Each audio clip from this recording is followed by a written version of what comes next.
Well, welcome track and field fans to Nantes, where we are back on the World Tour inside one of the fastest arenas on the circuit, and we have a lot of speed action for you this afternoon.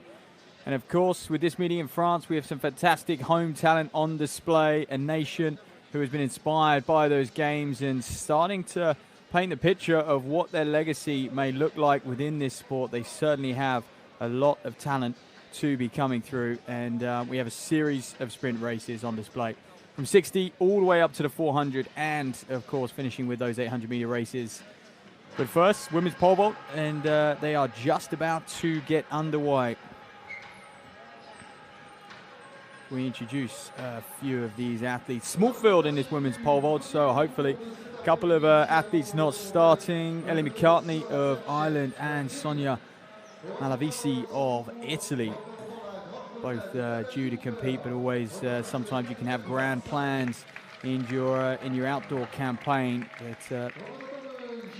and you have to prioritize that over the indoors sometimes, just depending on how they've shaped up through that festive period. Always difficult time for athletes, and to make sure that they're training smart and planning ahead as well. Some will know that more than ever after that 2024 season.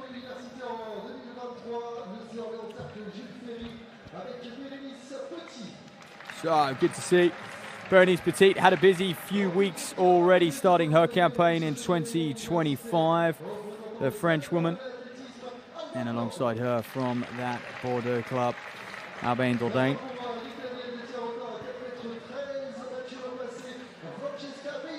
Dordain lifetime best of 4:46, and Francesca Bellonin 4:13, her lifetime best. We'll probably get the proceedings underway here. And haven't got the information of where that pole, or bar shall I say, will start at, but can we get anywhere near that world lead, 4:72?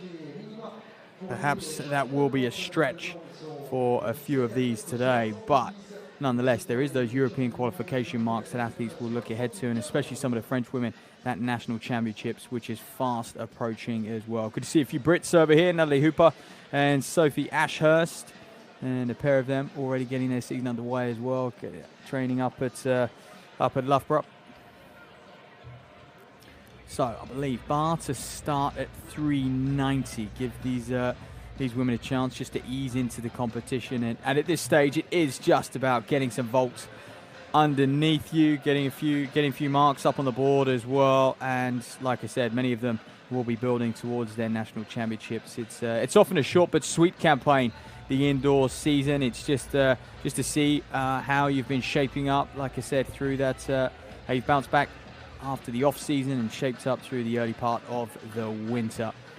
Some certainly can be even a little bit stronger indoors. Pole vault is one of those events where a lot of athletes, their lifetime best will come from indoor competitions, simply because the conditions, controlled environment, fantastic atmosphere with the crowd on top of you as well, and that really can generate that extra gear you often need to get up over that bar. So pole vaulters are one of the few event disciplines who really enjoy indoors, and sometimes we can see those world records, national records come from indoor competitions. So Hooper to get things going. First attempt at 390, pretty comfortable as you'd expect. And looking at this bar being at 390, we can expect almost all of these women in the field to go clear. So nice clearance for Hooper to get things going. We've got the Japanese athlete as well, Masaki Murato, to go next. And in fact, looking at the scorecard already,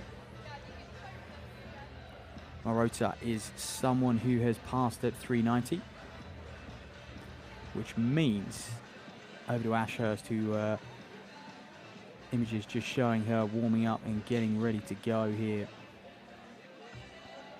already. And a few athletes worth talking about that we can look forward to as Ashurst prepares in the sort of warm-up zone for her 390 first attempt. The likes of Just Kwai Mate, though. More on him in a moment, but boy, are we looking forward to see what he can do with the 60. So Ashurst of Great Britain and Northern Ireland over here in France, competing on this World Tour. First attempt at 390, catches it just a brush up top there, and she'll certainly clear that in future. Looked like it was comfortably within her, but yeah, just a little sloppy up top there, and something that she can certainly work on and take back. Pole vault is in an event where they do take in so much information. Their coach will work with them, a lot of video analysis as well. And, you know, those first couple of attempts, they sort of just take all the information they can and build towards that third and final attempt. So while Ashurst gets feedback from her coach, we can, well, look who's next in line in this women's pole vault competition.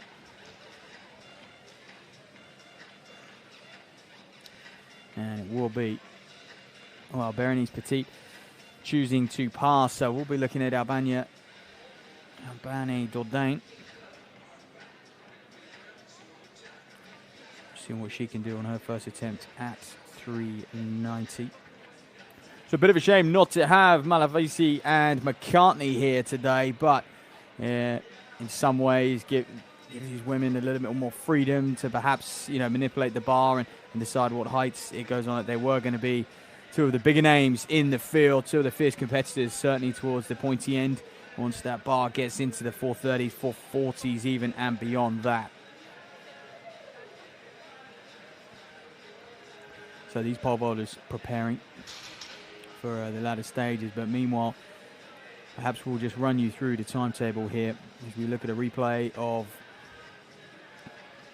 Ashurst's vault. This was the failure, just nicked it on the way up. Didn't quite have the depth, did she?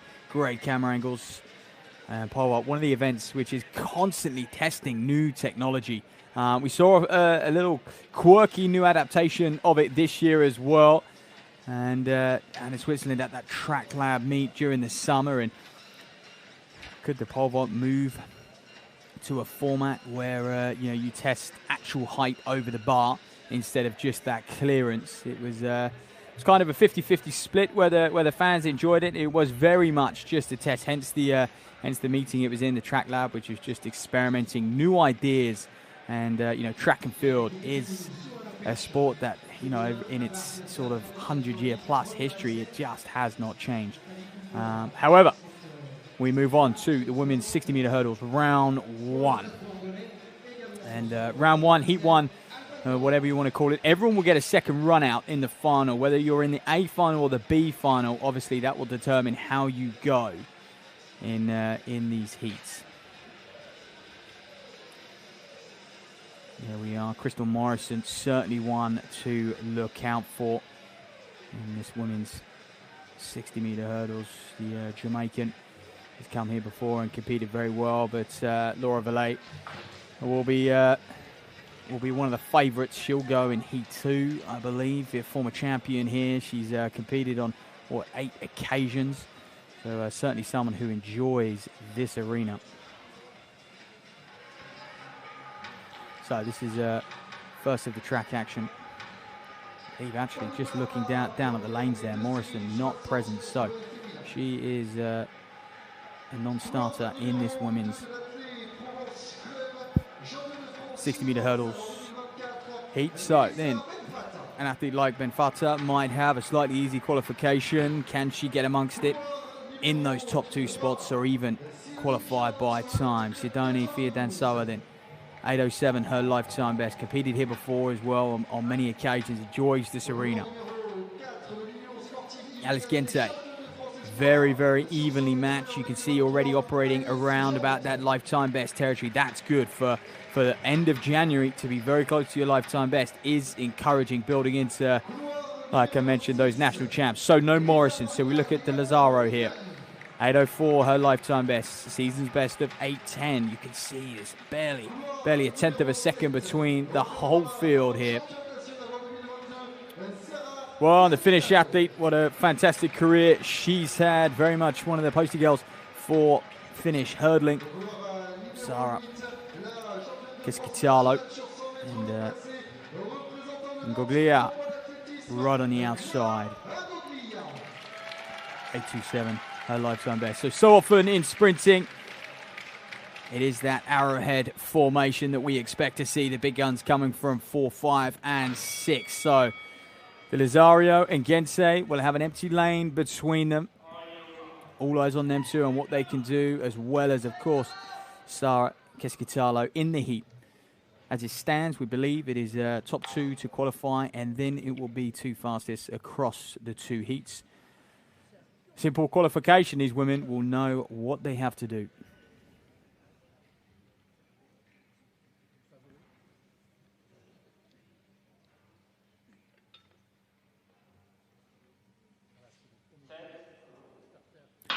So then the arena comes alive, just as these athletes do. Gensei with a very, very good start. She's certainly leading her way, but Fia Dansono on the outside.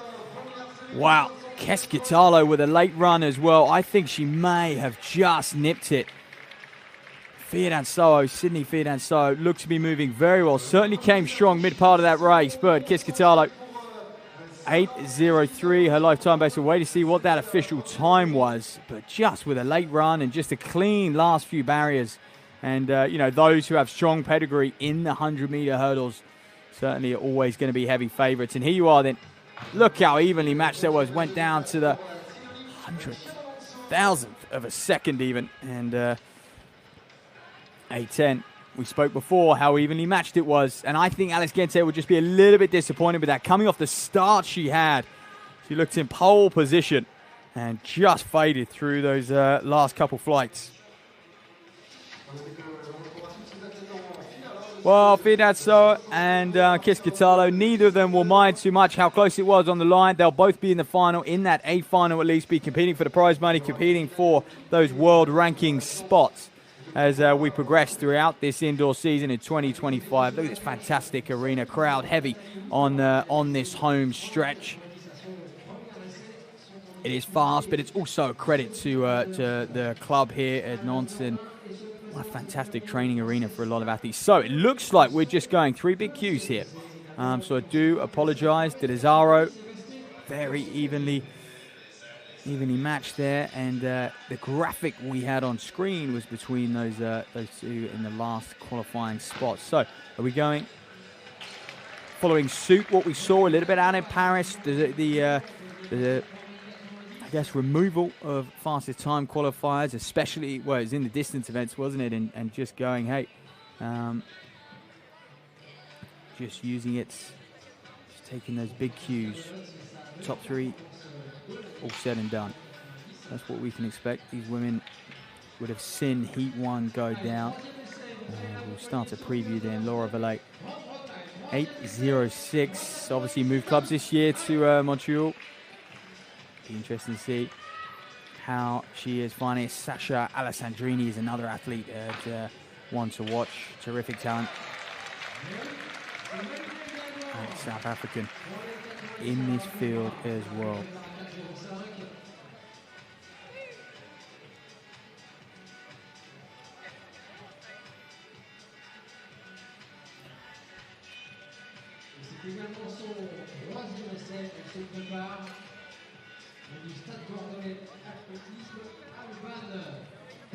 So Laura Valet, the French 100-meter hurdle champion back in 19 and 22, lines up for the, 8th time now. 7th time, in fact, I do stand corrected. Victory here a few years ago, 6 years ago, back in 2018 and 2017 before that. And I mentioned new club, but Keskitalo was victor in that previous heat, 4th in Luxembourg last week. So Alessandrini, lifetime best from back in 2019 as well. So we've got a full field. Looks like all athletes are set to line up in this one.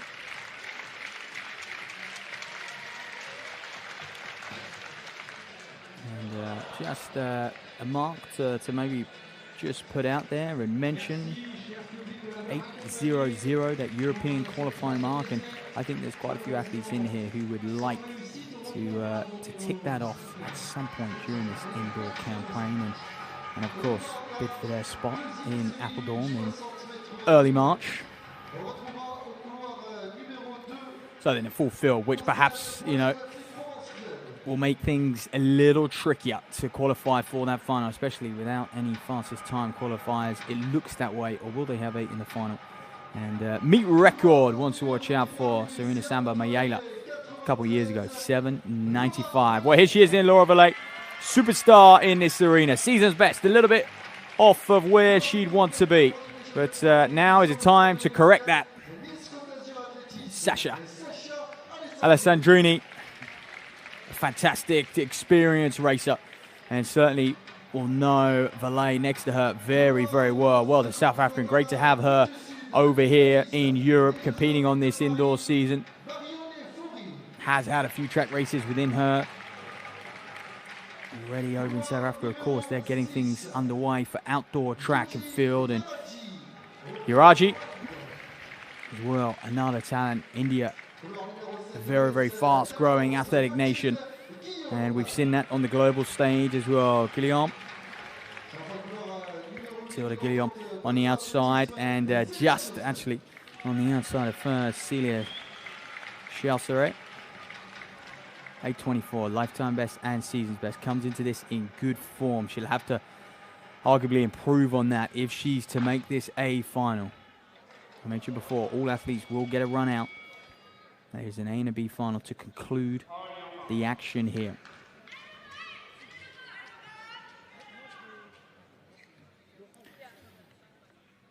So, Fury in 5.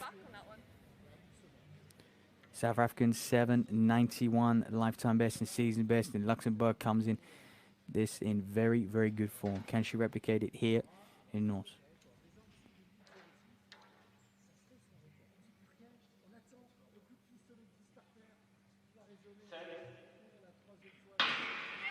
So up and into their running. They look like first to rise. Alessandrini moving very, very well. She's putting the pressure on Fury. Here the experience is going to come through. Dip it on the line. 8.06 unofficially. Smooth running from the South African. Looks like she's got the job done here, as well as Alessandrini. Both of those we'll be seeing later this afternoon. However, it looked close on the line for that third spot. And it may well come down to thousandths of a second once again. So timekeepers earning their penny's worth here.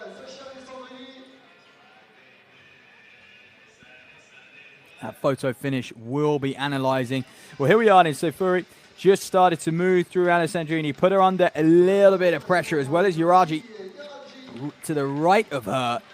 And actually, from this angle, hard to tell. It looked like Yuraji may have got second place. So I'm hoping we're going to see a results graphic on our screen very, very shortly and summarise what was a pretty swift opening heat for these women. So on my screen, I've got, yeah, here we are then. So 3 Qs and a faster time qualification. So we're going to get 8 in that final. So congratulations there to Chasseret. We'll see her once again, 8.30. But a PB in the season's best for Yuraji and Alessandrini. Smooth running. Another season's best for Laura Valle as well. Continue to build throughout her season.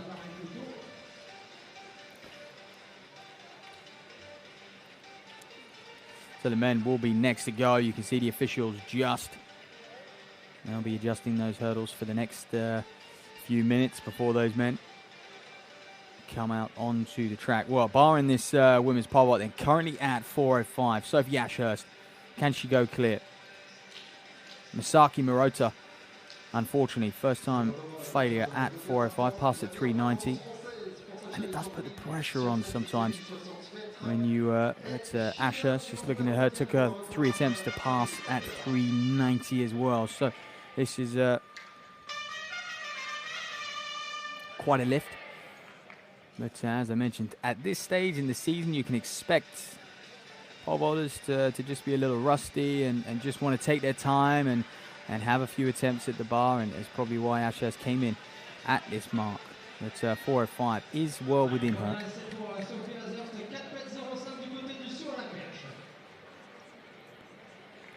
So good on the runway, all about how she can propel herself up in that U formation at the top as well. Just nicks the bar. And that was a strong first attempt though. So 4.05 again looks very, very doable for Ashurst. And I think she'll know that. She'll go back, analyze, communicate with her coaching staff, track side. It's good to see a few of the international coaches make their travel across. It's one of the most difficult things when you do go out on the circuit for, the first time. Those first few seasons is, often competing domestically. You have got your coach trackside in it.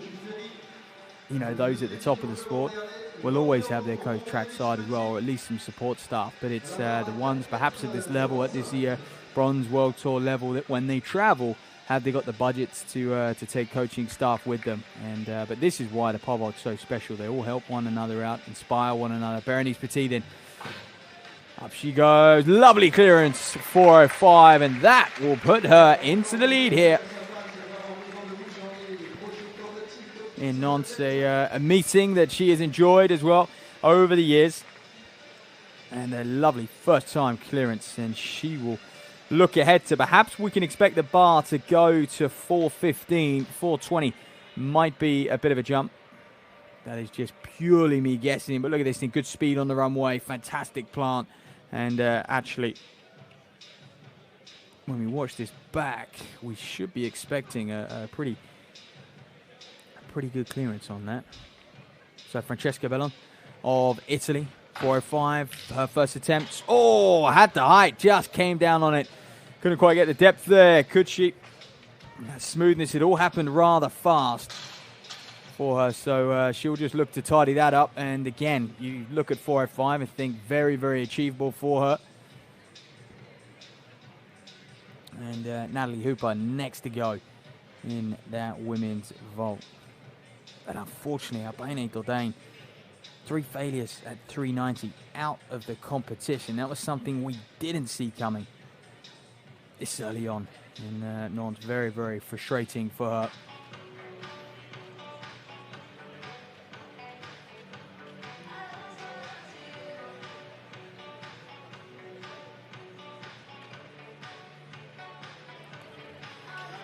So waiting for Hooper to go next. British athlete actually wearing is that a Nantes vest there. Club colours perhaps.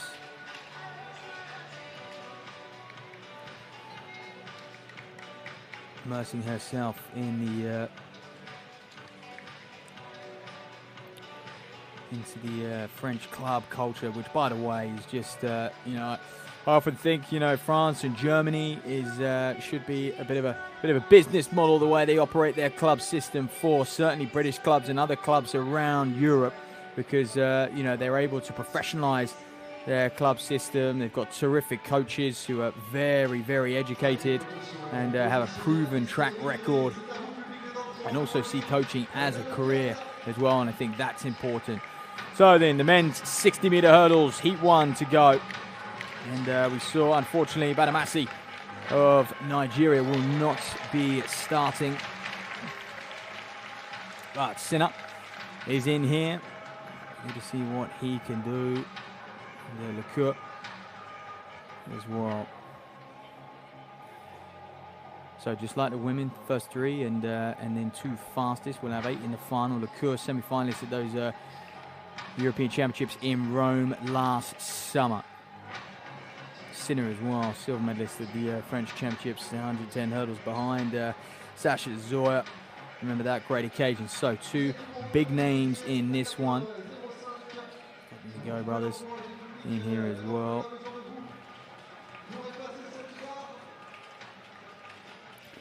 So men's 60-meter hurdles, heat 1.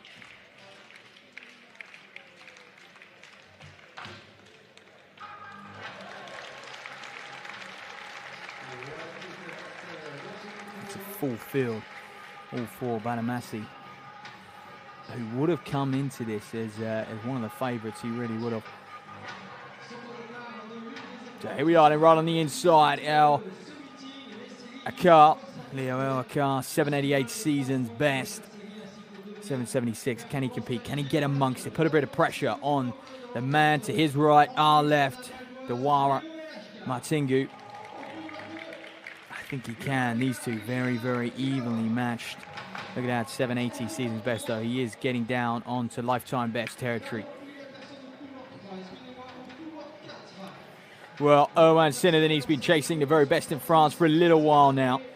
And I think he can get very, very close. So missed that lane. So Romain Lecourt as well. So despite the graphic, that is Sinner.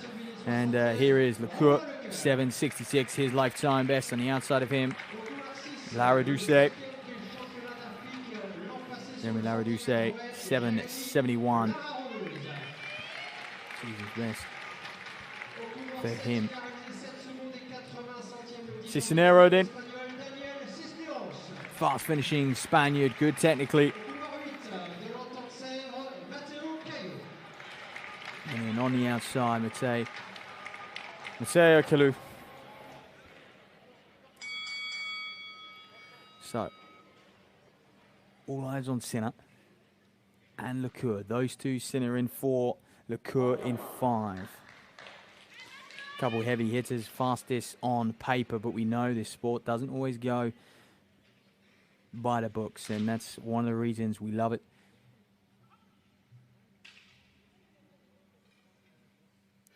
Daniel Cisnero as well, also a little bit of a dark horse in 7.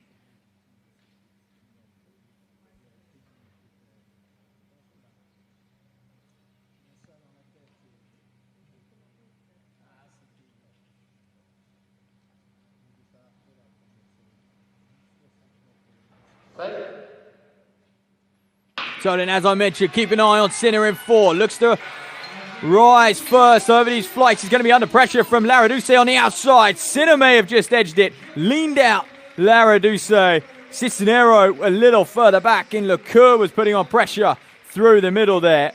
And I tell you what, Jeremy Laredousset is off and out of here. He takes the win, 766. That's a massive lifetime best for him as well. He'll be chuffed with that. Sinner, 767. And I'm not sure these men would have expected to move so fast in a heat. But they're going to certainly have to replicate that come the final if they're going to contest for the win here. And it was pressure on to see who got that 3rd spot. So, Laredousset, he knew exactly what he'd just done. I think that's why he's got out of it so quick. He's looking to recover as quickly as possible. Good preparations for national championships, global championships down the line. I thought Sinner might have outleaned it, but not to be. Laredousset.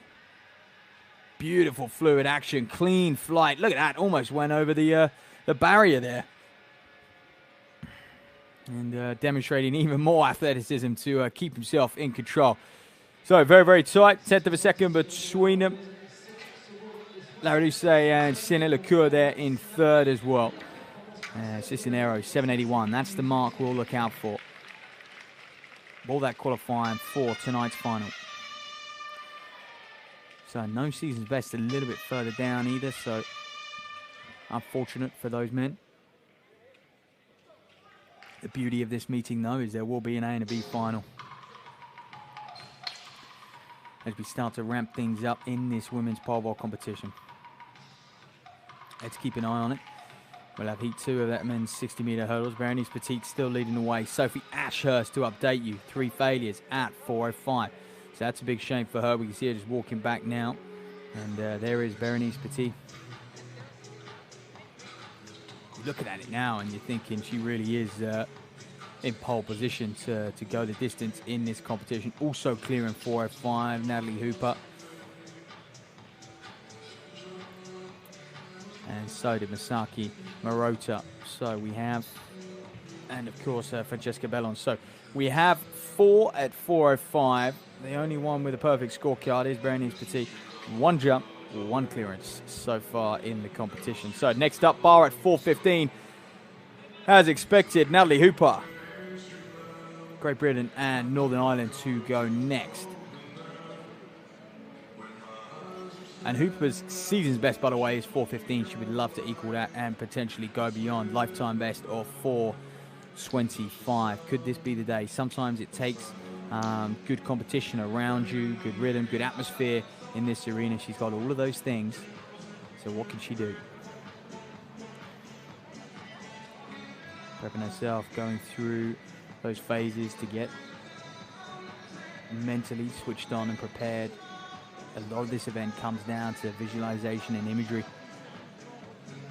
matching that up with how you feel internally. So Hooper, 4:15. Oh, it's a first time clearance. Brilliant. Oh, she'll be delighted with that. Equals season's best, and now that flips the switch a little bit as she heads into pole position after a couple rounds in this women's pole vault. That really was terrific, and it bodes well for potentially a clearance at 4:20. The bar may go to 4:25 next. It will be kind of down to these group of women and what they decide. That's the beauty of pole vault. They can start to have the discussions trackside, even if they've laid out a scorecard which is slightly different to that. Great clearance from Hooper.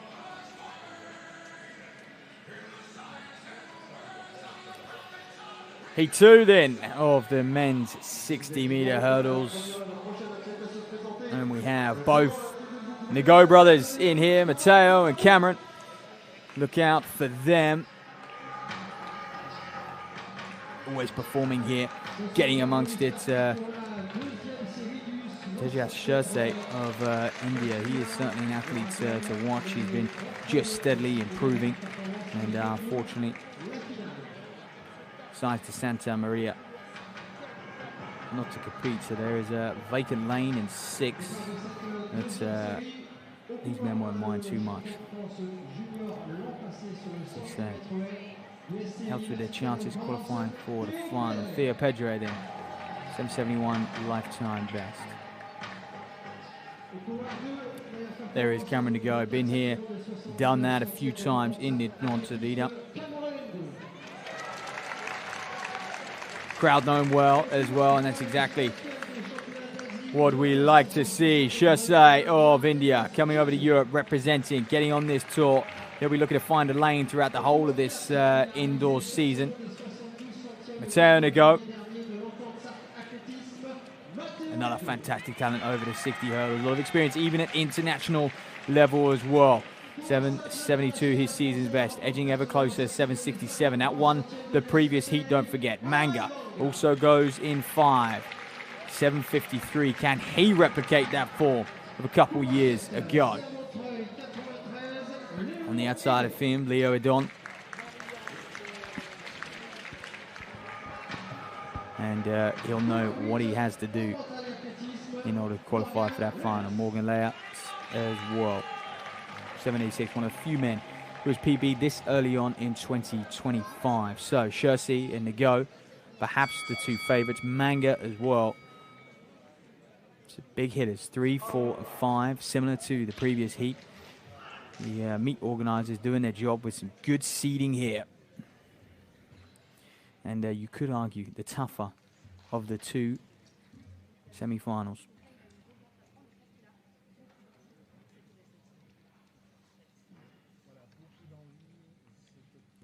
So men's 60-meter hurdles, heat 2, first 3, and 2 to qualify by time.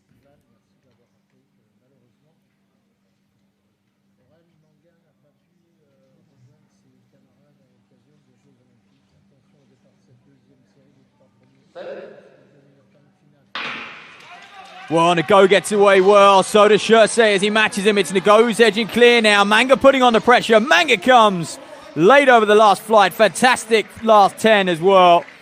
Dips out Nago and Shirsay in that order. They will all be into tonight's final, though. Shirsay clutching at his Achilles, just out of shot. So a little bit nervous for him and how he's feeling going into that final. Did he pull something, or did he was he nursing a niggle before? But yeah, look at that then. Oriol Manga, fastest man in the field, delivering 7:59. Wow. Putting down a bit of a statement to the rest of this 60-meter hurdle lineup as well. And you know what? He's ticked it off already. That European qualification standard, 7:63 for these men, 8 flat for the women. He's ticked it off, and he'll take encouragement from that. Just eases the pressure, and now he can look to build. And someone he'll be looking to race in that 60-meter hurdles will, of course, be just Kwame Tate, the world indoor bronze medalist. So there's confirmation of that heat. Manga, 7:59. Mateo to go, 7:65. Shursei, 7:67, qualifies for the final, as well as Pedro, 7:79, season's best. What a way to do it. So, Cameron Nagar, unfortunately, will be in line-up in the B final. So will Leas and Idon. They could still compete. And another chance for them to see how they match up against these men as well, albeit they may be in a different race altogether. So there's a couple of the hurdle action done and dusted. We'll now move to the flat 60, the real speedsters, and just Kwame Mate getting a little bit of speed in him as well. He'll go off at in those 60 heats starting at 2:50, and but the women to go first, and then the high jump women.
So welcome back to the World Tour here in Nantes, where we have the women's 60-meter round one, heat one, if you like, about to get underway. You can see them just going through the last of their preparations.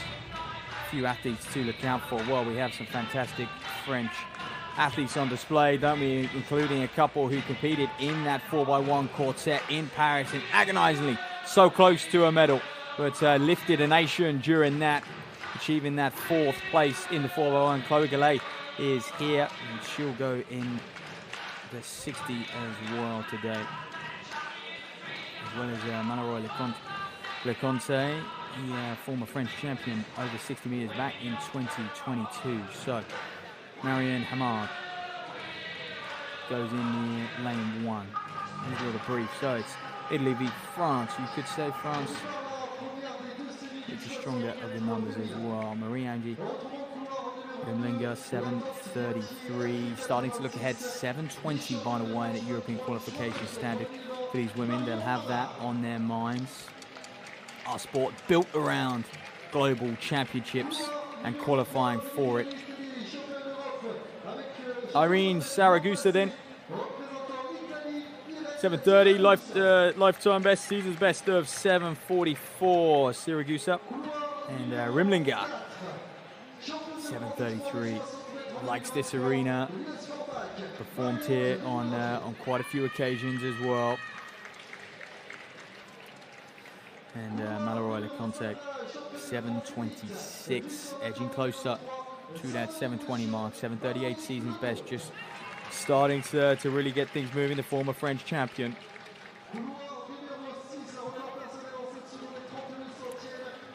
Well, and how about this lady, Herrera, a break. 7:32, 7:49, season's best. Levida, 7:39, looking to compete, especially domestically. I think this is a great opportunity for a lot of these French women to go up against one another, feel each other out a little bit, because they'll be contesting for spots in that final come their national championships. Of course, this World Tour meeting is dominated by French athletes, and you expect it to be as well.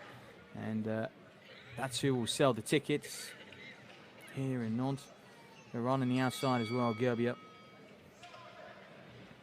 Leanne Gerbier, 7:52 lifetime best and season's best. One of the few who's matched her performance. And peaking already this early on in 2025. So women, round one, 60 meters. Look out for the top three. The time qualifiers beyond that.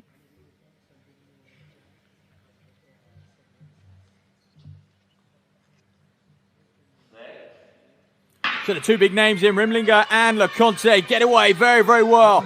It's the latter, though, who's starting to edge clear. Leconte is going to nip it on the line. 7:38, equal season's best, if it's official, ladies and gentlemen. And very, very smooth. That world lead, by the way, Linda, 6:43, electric. So, yeah, a little way off that. But 7:37, so a nice season's best for Mallory Leconte. And just proved to be the stronger of the two in that last 20. And often you just have to stay relaxed when you're coming under pressure. Rimlinger perhaps just tensing up a little bit as she knew Leconte had that momentum going into that last 10, 20 meters or so. But very, very good as Leconte just gets up into her running. And I think is going to have a good shot at dipping below 7:30 come the final. They'll wait to see what these results are before they go back and prepare. It is a relatively quick turnaround for these women. You think when that 60-meter A final will be taking place at 4:30, so just over an hour and a half or so's time. So three automatic qualifiers: Leconte, Imlinger, and Levida. 7:49. So Herrera, Hebrew there. We'll have to wait and see. 7:52. So that's the mark that a few athletes can look to in Heat 2.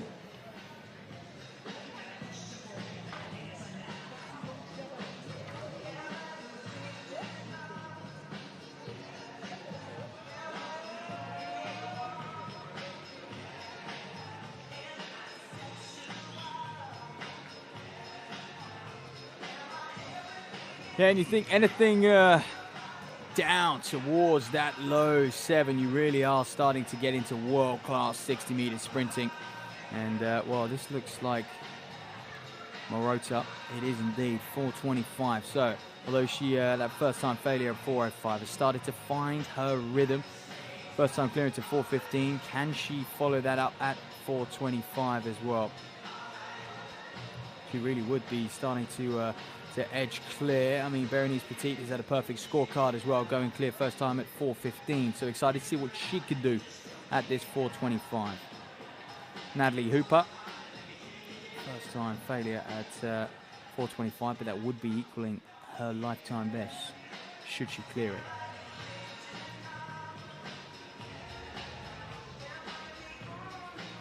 Masaki Morota.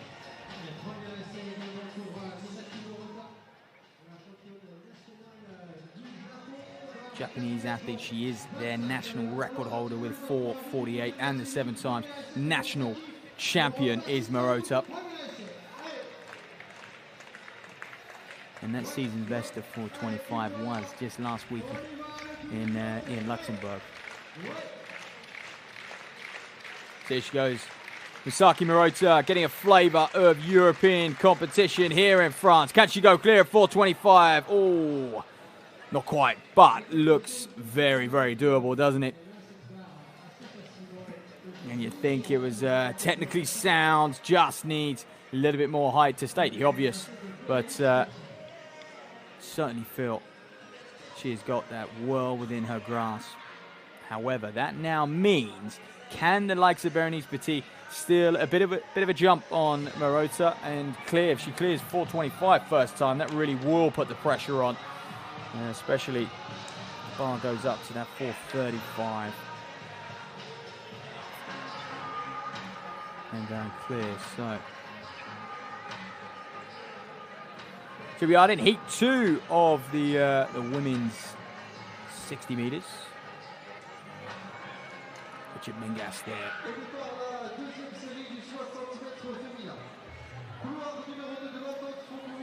A part of that 4x1 quartet in Paris at this summer's or last summer's Olympic Games, and someone now who can that performance inspire her to do greater things. Mingas and Orlando Leri, 7:18 in Luxembourg last Sunday. You can see that's very, very close to a lifetime best of 7:15. Ollier. 7:35 lifetime best for Lucy Jean Charles. Looking to put the pressure on the two inside of her or outside of her, whichever way you want to look at it. Then Natasha Nagoa can be.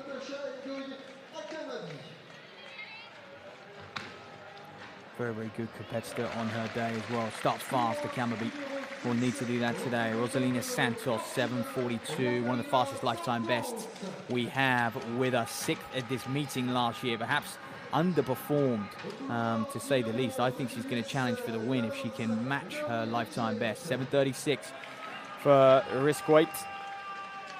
And right on the outside then, Lynette Vosloo. 7:50, another one who will need to be in that sort of region in order to qualify for tonight or this afternoon's final. So you would look at Richard Mingas and Orlando Leri to really perform in lanes 2 and 3. Put the pressure on the likes of Nagoa Akamabi, who goes in 5.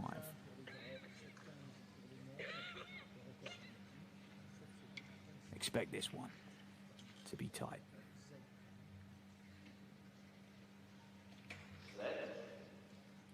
It's going to come down to fine margins in this women's 60. I tell you what, O'Leary with a terrific start, just drifting away. Looks the most relaxed of the lot. Boy, that was smooth from Orlando Leri. And we'll wait to see who got second. That's the question we asked. Had no problem identifying the winner. 7:32. It's a nice smooth running from her. And who else in this field got second as she looks up at the board to find out who she will be racing against in the final. Richard Mingas. How did she get onto the left of her? Nice season's best for O'Leary. We expect that this early on in January, of course, and this early on in 2025.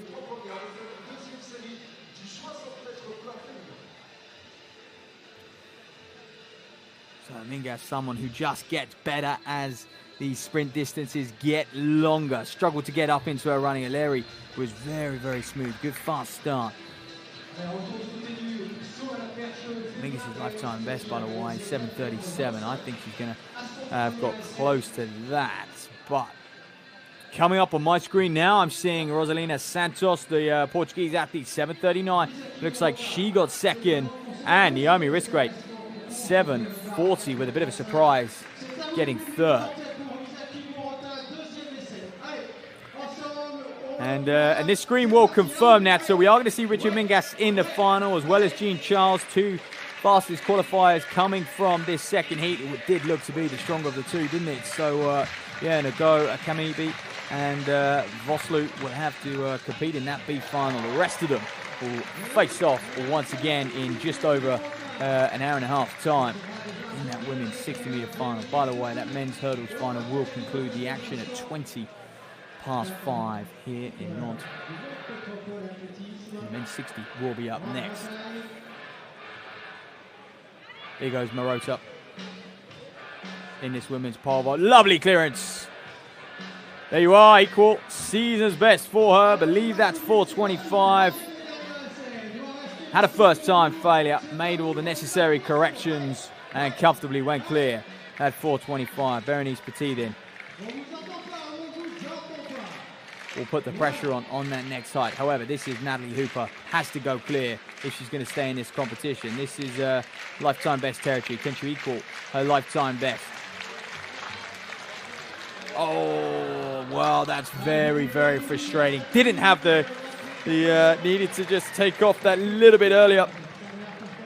Had the height, had everything, but the bar just came on her a little bit too soon, didn't it?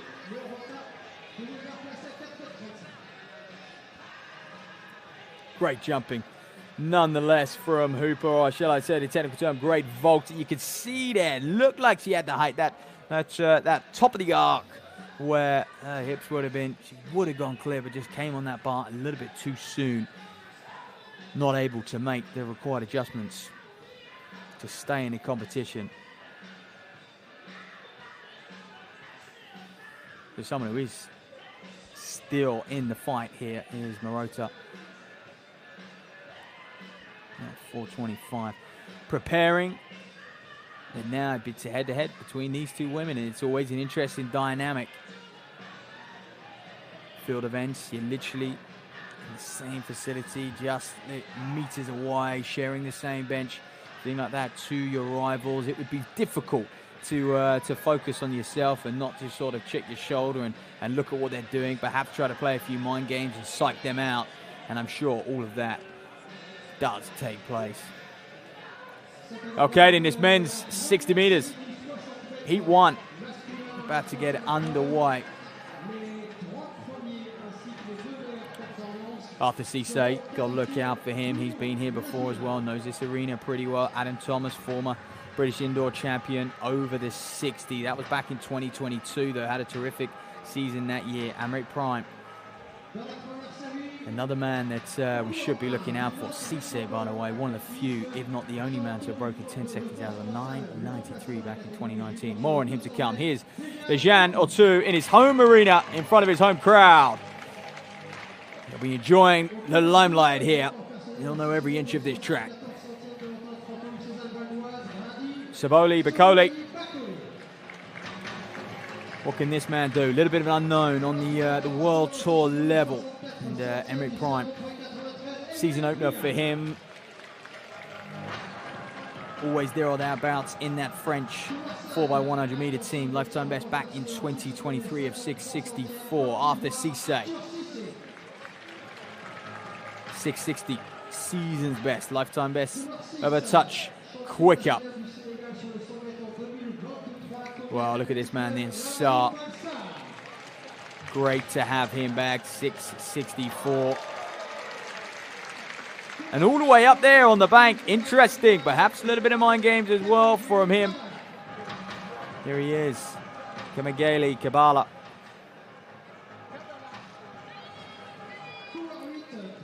And then next, some serious mind games from these two men, getting in shot for Maxime Lancelot right on the outside.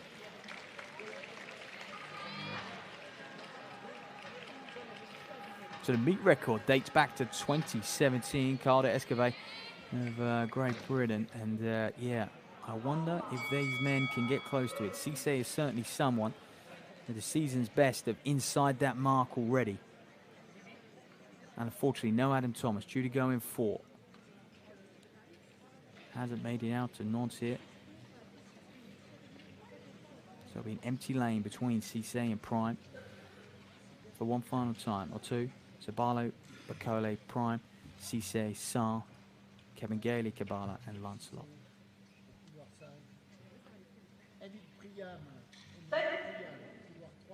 So away we go then, keep an eye on 5. That is Cisse. He's got the fastest 100 by a country mile, but he might not have the fastest 60. Easing down. Sarr's going to take him on the line. Cisse won't mind about that. He'll be looking ahead to tonight's final. And the men's 60 always throws up a few surprises as well as tensions, doesn't it? It's always a bit of gamesmanship involved. And always the highlight of track and field.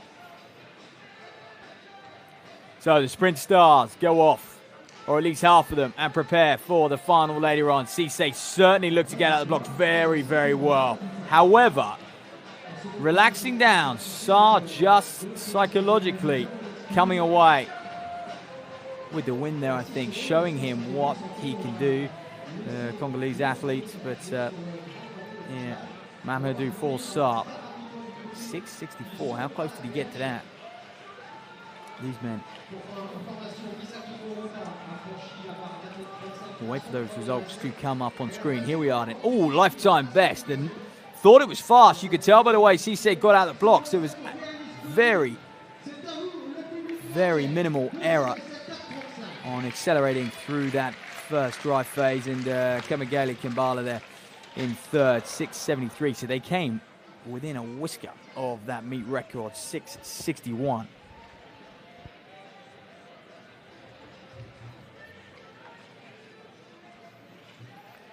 I think that meet record is on borrowed time. I think that may well go down in the final. Looking at the likes of Saar and Cisse and the fact that we've got, a few men to come as well. Unfortunately, Kobe Hilton, looking at him, he hasn't started, but just Kwame, what can he do? You often see him over the high hurdles, working on his top speed the early part of 2025. Understandably so. He'll be looking to try and defend that bronze he got at the World Indoor Championships in Glasgow over the high hurdles. What a terrific moment that was for him, followed by just a month or so later, sheer disappointment, rupturing that Achilles tendon and missing out on what could have been a special 2024 campaign. Every athlete dreams of a home Olympics.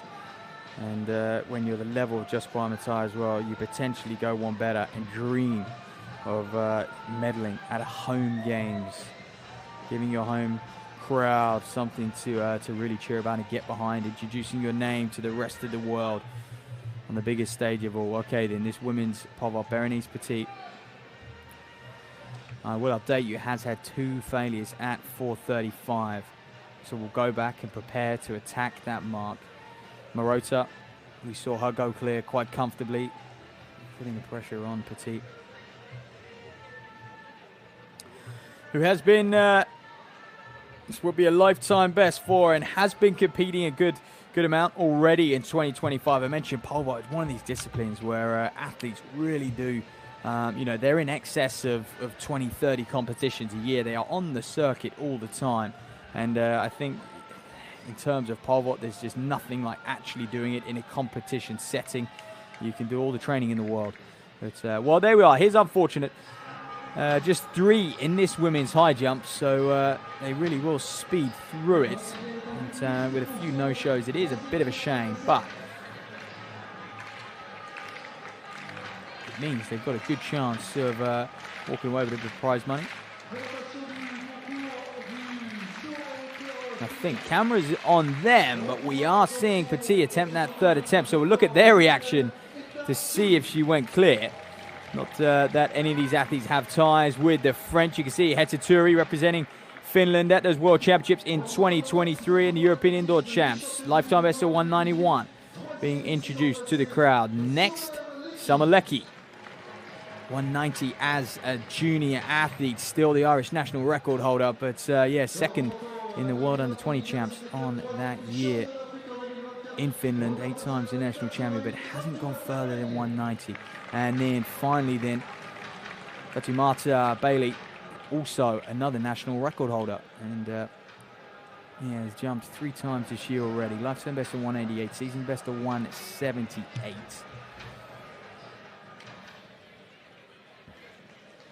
And that, ladies and gentlemen, is your women's high jump, so we'll update you on that. But first, though, we've got this men's 60-meter heat 2 to take care of. Merlin Silveri goes on the inside. Ibrahima Kamara, Yoshiki Kinashi.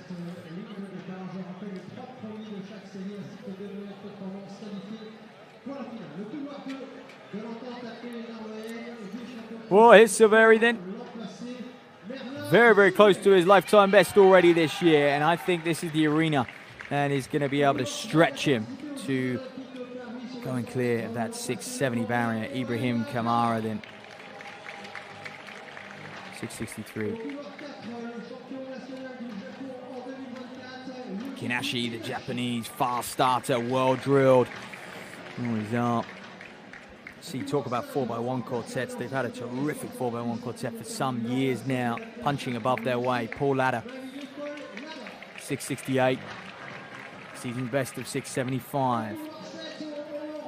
Well, here he is then, the man of the hour. He'll be looking to improve on that 670 mark. He's going to have to if he's going to feature in the final and maybe even challenge. But he's back, and this is just a terrific story from that horrendous injury last year after such a high of a world indoor bronze medal. Andy Velnam then on the outside as well, 680 and 681, his season's best, 680 being his lifetime best. I apologize. So, eyes on. Unfortunately, no Kobe Hilton, but we do have a full field bar him. Silveri, Kamara, Kinashi, Ladder, Kwamate, and Velnam.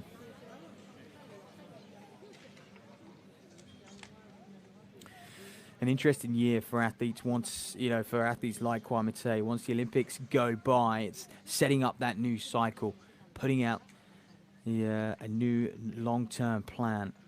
Where's he going to be in 2 years, 3 years, 4 years? And of course, he's going to want to be in LA.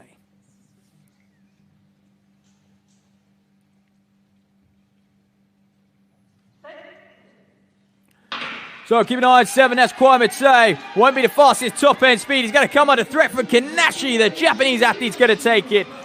Kwamate came back at the end. Did he get one of those auto qualification spots? And well, he's used to jumping those high hurdles as he goes down this straight. So a little bit of top-end speed for him. There we are. Kinashi, no doubt about the winner. 665. There is results already coming in unofficially. The photo finish will finalize everything. But yeah, 665. Good win from him. Don't forget, Emmerich Prime, 683 was the fastest man outside of those automatic qualification spots in the previous heat. Certainly looked like as well. Ladder on the outside of Kinashi was in second.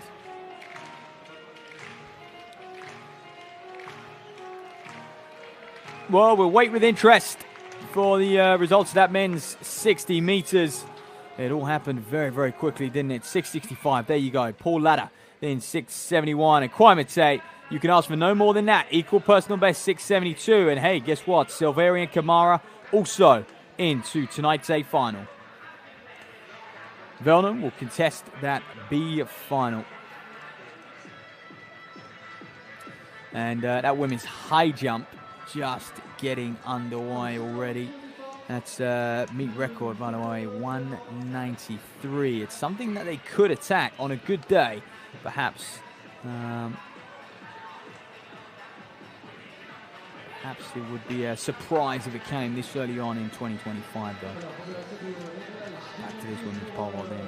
Could we see a French victory? Berenice Petit, unfortunately, actually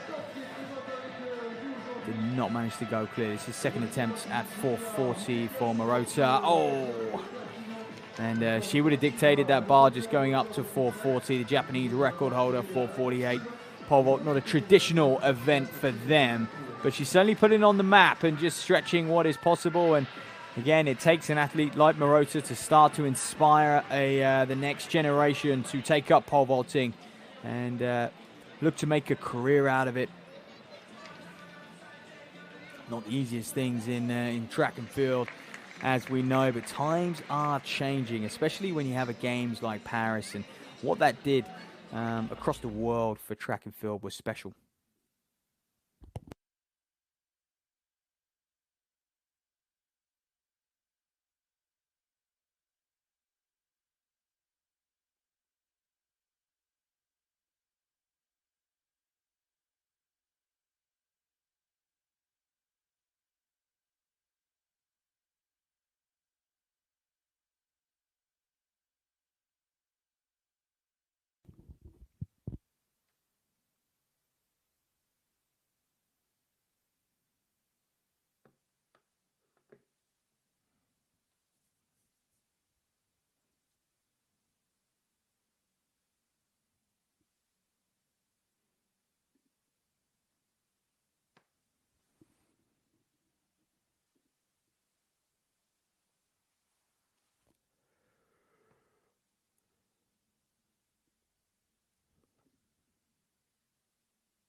Well, short break, and we are back here in Nantes on the World Tour stop, and looking at the closing stages of this women's pole vault competition.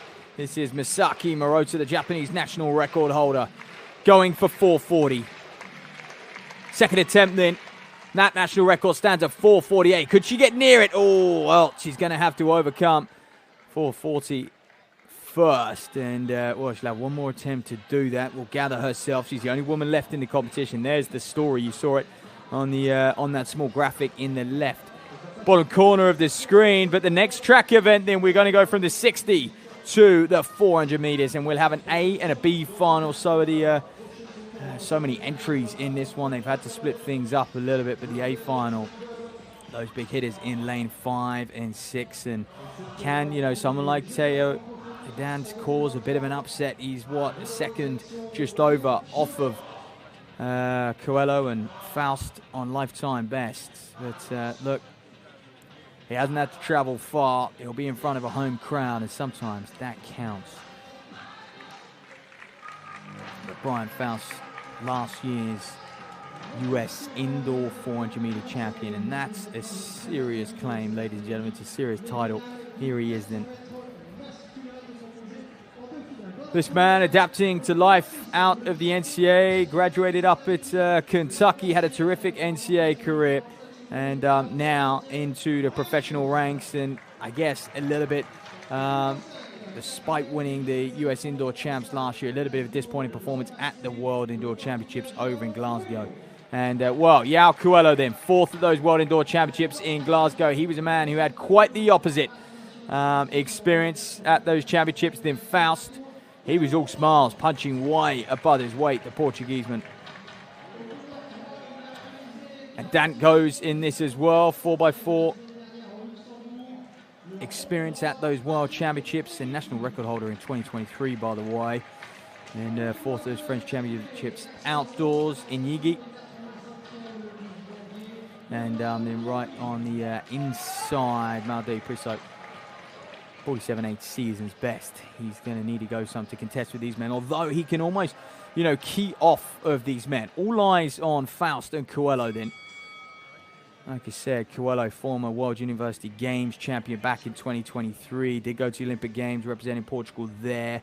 Sixth of those European Champs final. I guess on paper has achieved more than Brian Faust on the outside of him. But not quite as fast, at least indoors anyway. So it looks like Faust, or a few of these men, not quite getting into their blocks. I think they will be waiting for, it's either Murata or one of the female high jumpers going and really attacking that mark.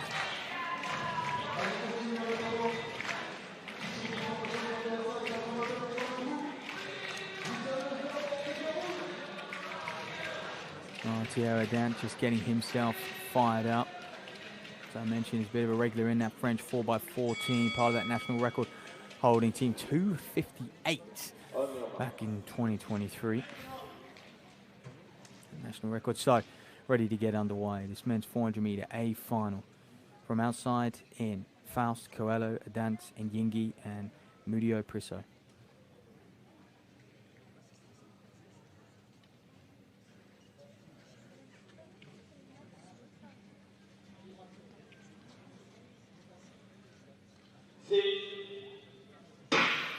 So a clean start from these men. Faust gets out well, gets out very, very hard and aggressive. Compare that to Coelho. Opposite styles of executing a 400 meter indoors. Of course, it will break over on the home straight. Coelho's going to have to work off the top bend here in order to get a good position going into that final lap. Perhaps not a bad thing, though, to have a bit of room to negotiate a move, but he's stuck back in fourth. And you know what? Brian Faust is getting after it. It was very aggressive through a 21.43 through that first 200. Who's got more in the tank? Thiago and Dantin. Can he cause an upset? I mentioned that. The Frenchman sits in second. Here comes Yao Coelho, the experience. He performed very well in Glasgow, those World Indoor Championships last year. He's going to come up on the shoulder of Faust, who's going to have something to hold him off. 46.63, ladies and gentlemen. That beats Coelho's record from 2 years ago, that meeting record of 46.65, has been eliminated, and that will hurt. That will hurt for Coelho to lose that to Faust, but it was always going to be between them two. I think that did terrifically to punch above his weight. Coelho just looking a little sluggish this early on in this season, coming out of winter training. Didn't quite have the wheels over that first 200. Had he done, had he got up there in a slightly better position with a little less work to do off that final bend, you can see he's having to swing wide here. I think he may have come away with the victory, but Faust, under pressure, did very, very well to hold him off. Look how tight that is. 4 men on the line there. And Yingi too. And Yingi's going to be very close to his lifetime best. But for an athlete like Faust to hold off Coelho in that last 50, because when you come under threat in a 400, it's very, very difficult to stay relaxed. So season best for Coelho and Dant there, but Faust 46.62.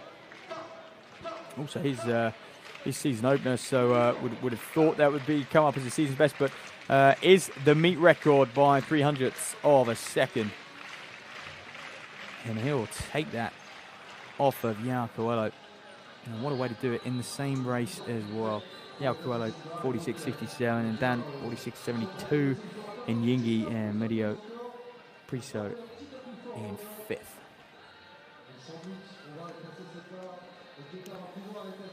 Well, final attempt then for Masaki Morita of Japan, the national record holder. Can she clear 440? Yes, she can! Whoa, whoa, whoa. I wonder now if that bar will go up to that national record height of 448, because that was impressive on her third attempt. I'm not sure she can quite believe it herself. Here we go. Strap yourselves in, ladies and gentlemen. This women's pole vault is not done yet. And there, one woman left, and it is the bar. I have been told it is going to be. It's going to go up to, shall I say, 4 meters and 50. So it will be beyond that Japanese record of 448.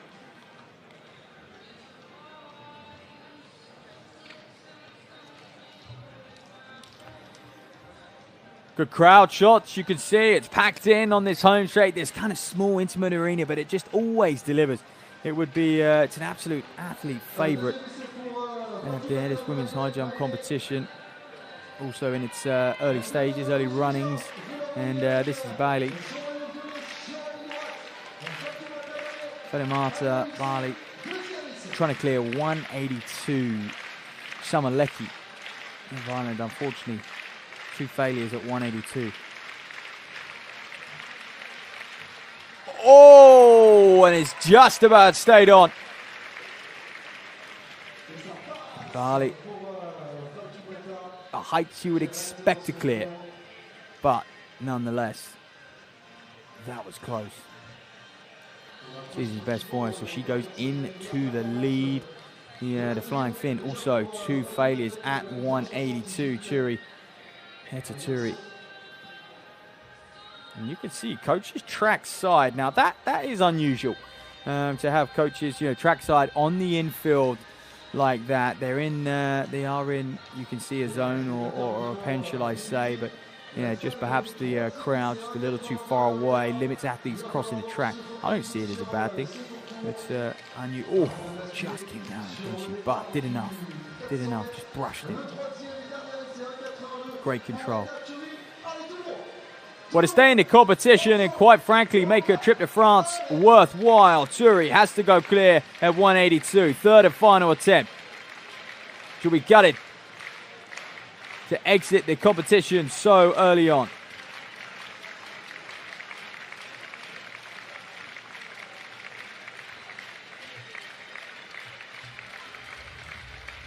Good approach from the fin, and does it. She goes clear. Relief more than anything for her, probably. And that is much more like it from Turi. Like I said, she's an athlete who's competed at the World Championships and European Indoor Championships and 4 times the Finnish champion. We do expect highly of her. Right, the men's 400-meter B final about to get underway as well. Look out for Dos Santos, 6 national titles he won Portugueseman from 2014 right the way through to 2020. Spillman then. 4 races already this year, including the 21-2 200, 46 400, 5th at those French outdoor championships. Good enough for a relay spot. And next to him then, Canal. Inaki Canal, season best from Luxembourg just last week. He's a national record holder also in the 4x4. Similar to Nantes, second of those Spanish championships in 2024. Well, there you are then. Here's Dos Santos, a very, very accomplished 400-meter runner. Is he past his best? He's getting stuck into another Olympic cycle. He was disqualified in Glasgow after a superb heat in the 4x4 with Portugal. Paul Auguste Ake then, 47.5, his lifetime best. Can he live with the speedsters of Canal and Spillman and even Dos Santos as well? And Bouchard right on the inside. Just as to get amongst it. Brings again Charles Devante, by the way, the Swiss athlete. Unfortunately, not due to start. He was due to go in 4th. Lifetime best of 46.6. So Canal, the only man to have broken 46 seconds indoors. The Spaniard in 5. Spillman on his outside, 46.1. Also capable of such a feat. Just needs the right race. Is this the day?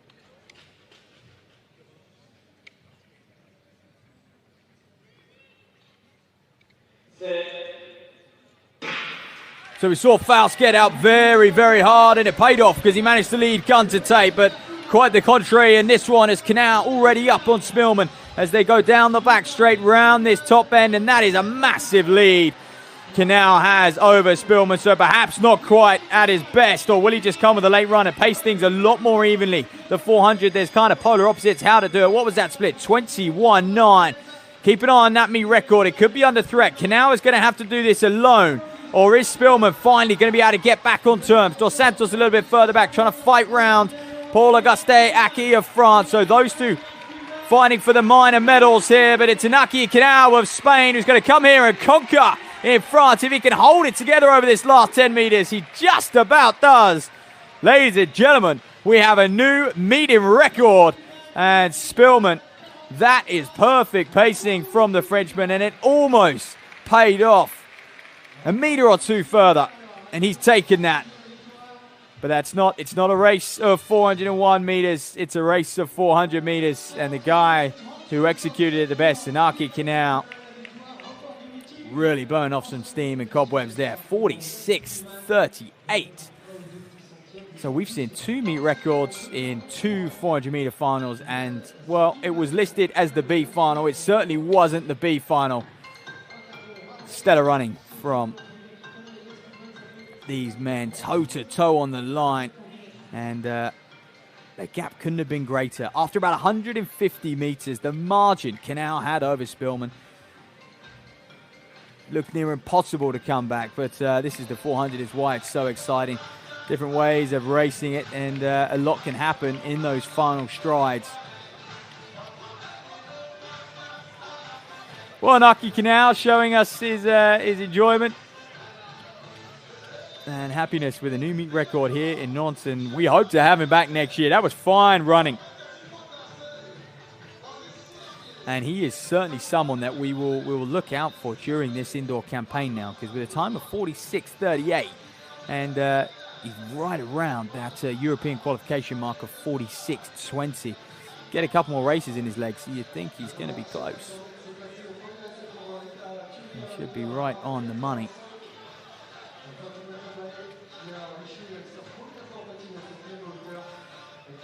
So that was the men's 400 meters A and B finals wrapped up. The women will go next as we head to Turi in the high jump. We'll wait and see what the bar. That's a nice clearance from her as well. So finding her feet after a bit of a struggle at 182. But you can only presume maybe perhaps up to 184, 185, possibly even. Or 186 as well. If it's 186, that was an impressive clearance from Turi. Getting up towards her best.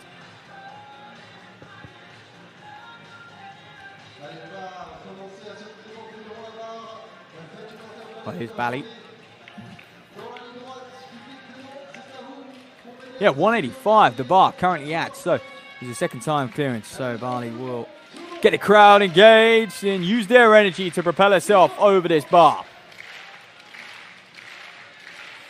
Now we're heading into our final hour or so here in Nantes, ladies and gentlemen, on this fantastic World Tour circuit. This is a bronze label event and building, of course, for the European Championships in Apeldoorn. Bali building to attack 185. Oh, yeah, not today. It wasn't going to happen, was it? Just taken off a little bit too early there. But Lecky, that's unfortunate for her to go out 178. The former world under-20 champion really won that competition, and you looked at it, you thought, where's she going to go? But hasn't managed to improve since then. It's not always easy. That transition from a fine junior to a senior, very, very difficult, especially in a sport where opportunities are few and far between. Here's Masaki Morosa. Talk of opportunities. This is a chance to break a Japanese national record.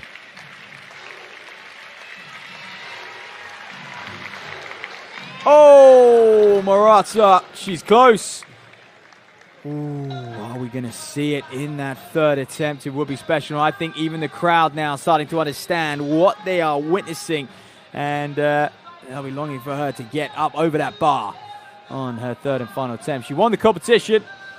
It's done and dusted at 4:35. Berenice Petit bowed out then, whereas Murata went clear.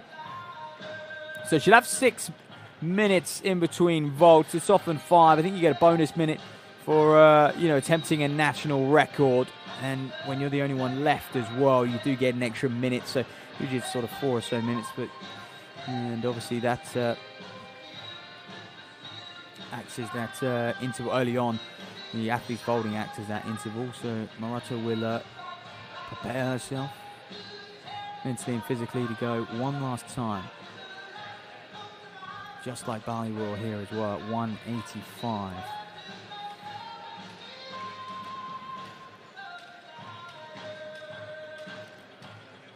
Being patient, just biding her time. That clock, you can see sort of the top left of the picture. That is the countdown. That is how long she would have had in between attempts. She's about ready. She fouls out. Competition is Turis of Finland. Probably earlier than she expected as well. So can Bali push her beyond 185? There we go.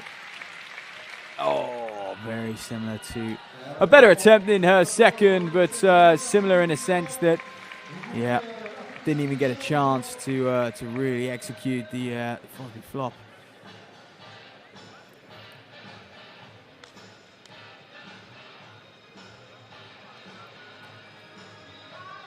So you can see just catches that with her back. Didn't even get a chance to arc it properly. But it bodes well early on in 2025. Then great to have it here in Nantes and good competition. But it will now be Hedda Turi of Finland to enjoy herself and start to attack some high heights. And I wonder where that bar will now go up to. It might be her decision. Will we see a 189 or will she just go straight up to 190? Now she's saving a little bit of energy. You won't want to waste time at those high 180s and just kind of see what she can do in a competition setting. There's Berenice Petit, perhaps just letting off a few of her frustrations down there.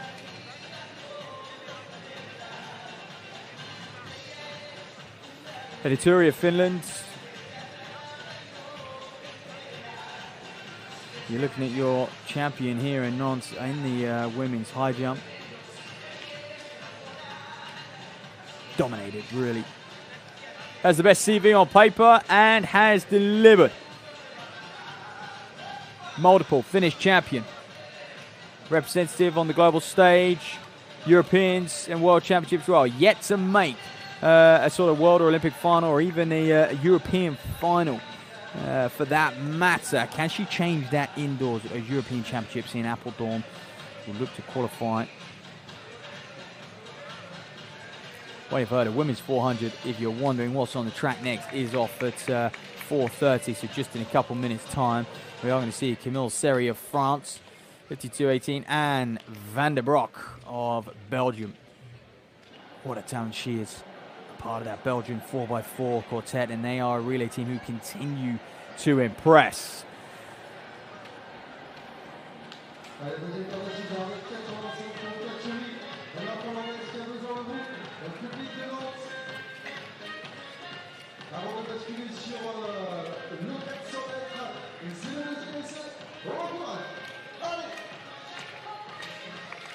So he goes headed to, not quite sure what the bar's at the moment. Oh, okay.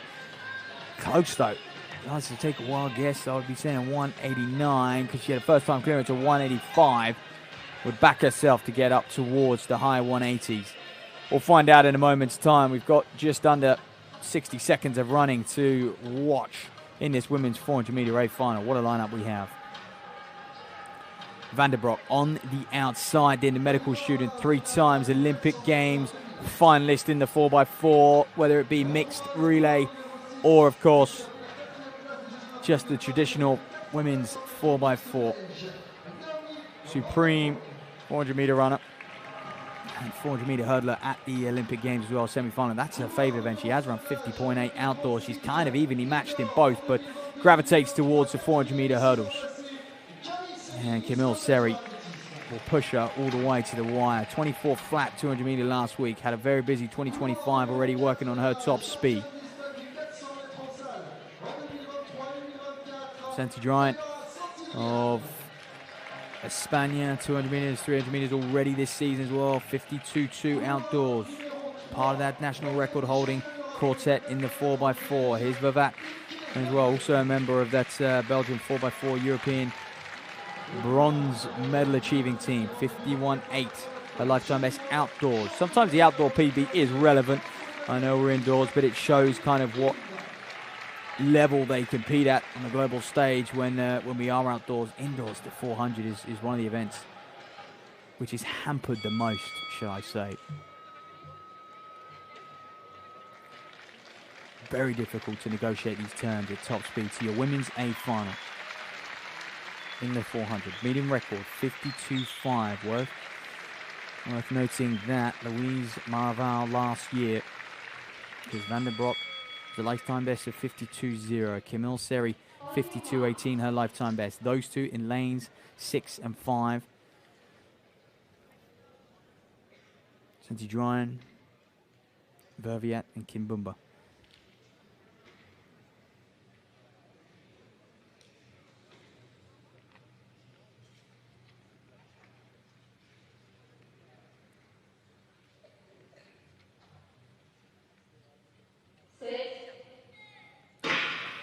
Well, away we go then. Look out for Camille Seri to start fast. Van der Broek having that hurdle background. She'll have the strength and the endurance to really hold it together over that final 200. But I tell you what, Sandrian of Spain and Verviat starting very, very fast in 3 and 4. Perhaps surprising the Belgian and the French women who are on the outside. They're now going to slot in. They're kind of keying off each other a little bit.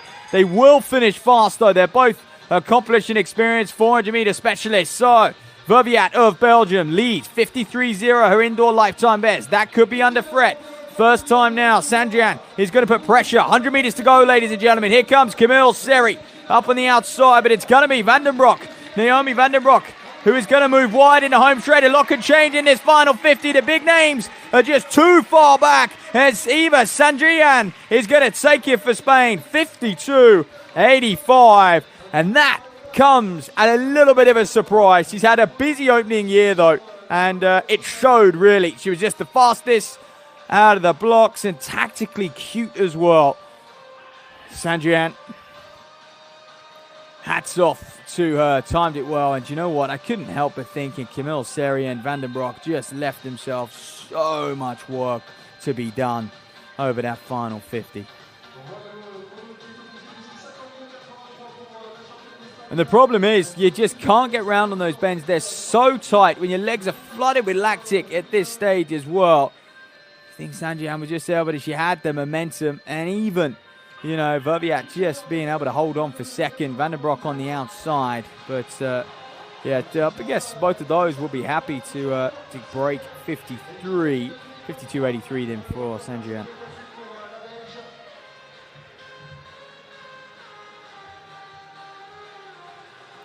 Little bit of shock, perhaps.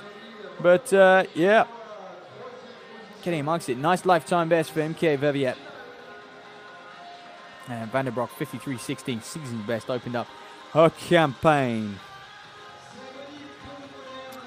Olympic semi-finalist in the 400-meter hurdle. So there you are, there you have it. Remember, a little bit further back in 52.28 in 5th place. And Seri and Van der Broek just battling with each other, but just couldn't get on it, that opening 200 at Sanjian and Verbiat. Running from them.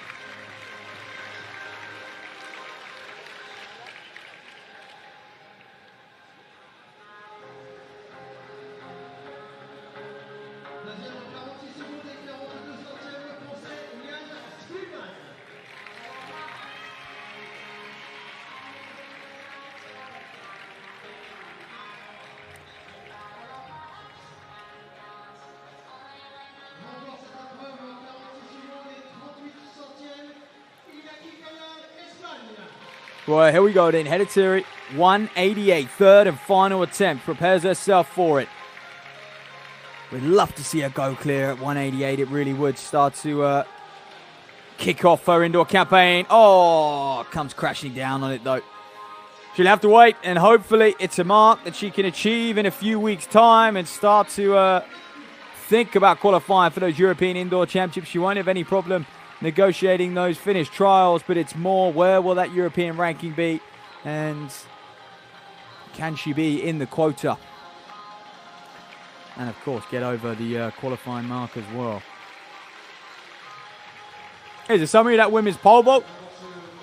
Misaki Morota there, 440 season's best, did attempt that Japanese record of 450, came close but couldn't quite go clear, and we'll be interested to see her next move through the circuit. Berenice Petit in 425 season's best.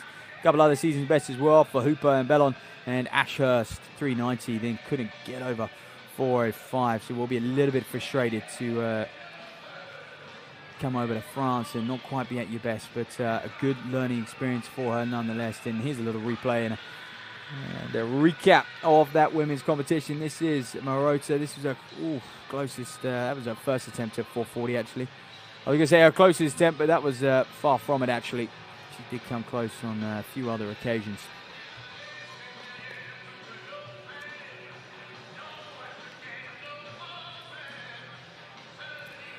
So, and beyond that, we've had the men's A 400 meter final, we've had the B final, and the women's A final. We've got the women's 400 meter B final up next in the 2/800s, and then we are all into the 60s.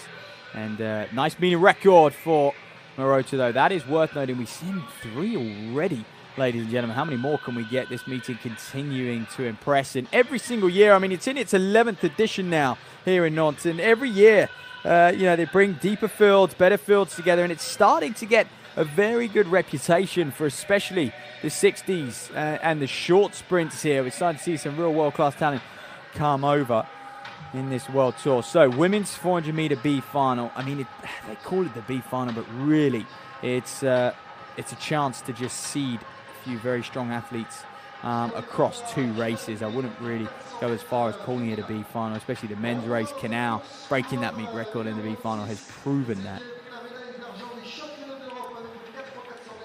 So Alice Mangonier, 52.60 her lifetime best. How about this then? Hannah Kelly, 100th of a second between them, 52.61 her lifetime best. The British athlete opening up her season as well. The Nantes proving end of January, always a popular time to open your campaign.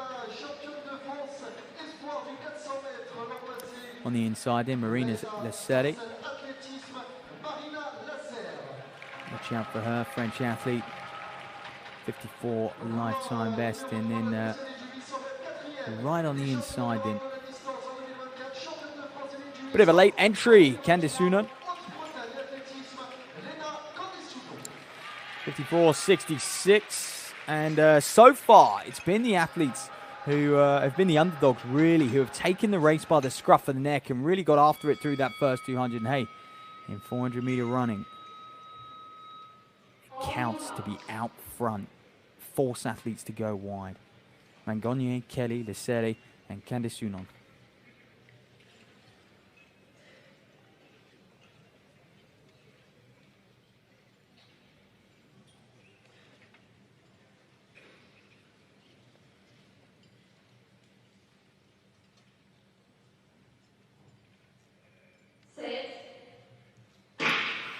So away we go in the Italian. Mangonier on the outside. Kelly already up on her. That's promising, especially going into this bend. She'll have a bit of a shorter run, but not quite the same momentum coming off that steep bank. So Mangonier pretty much accepting she's going to have to go into this lap. It always gets a bit feisty when they break, but Kelly leading the way. She's the taller of the two, and I think she's good to get out front. Let her, no one's chopping her stride. Let her dictate the rhythm of this race as they go around that bottom bend. That 200-meter split pretty fast. Kelly now putting the rest of the field under pressure. Lessere, can she come through? It's Candice Unon in third, who's going to look to attack round this top bend, but it's still Hannah Kelly of Great Britain and Northern Ireland, ladies and gentlemen. She's going to come under threat from Alice Mangonier, who is the faster of the two. Not by much, though. It's as even it is in the race now, but Mangonier is going to run away with it. She's going to take it, and watch the clock, 53.05. I say that because it almost contested that A final. Good running from Mangonier. The race set up for a victory, a quite comfortable victory in the end. But you still have to go out there and get the job done. Hannah Kelly had to hang in there and just hold it together the best she could for second. I say that did Candice Unon get her on the line. It's going to come down to a photo finish between those two. In fact, it's already popping up on my screen. And yeah, it was Lena Candice Unon who got second, Hannah Kelly third, and Marina Lessere in fourth. And you know what, Mangonier, you know, sometimes it's not worth fighting at the 200-meter mark to really get in the lead, especially when Kelly was happy to move things along quite well over that second lap. I think the problem is when athletes slow down around that bottom bend after they go through the bell, they then save a little something for the top bend, and it can be very difficult to get by them.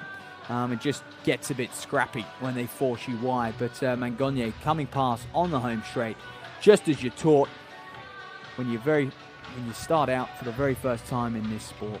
Candice Unon is second, the French woman, and Kelly gets third.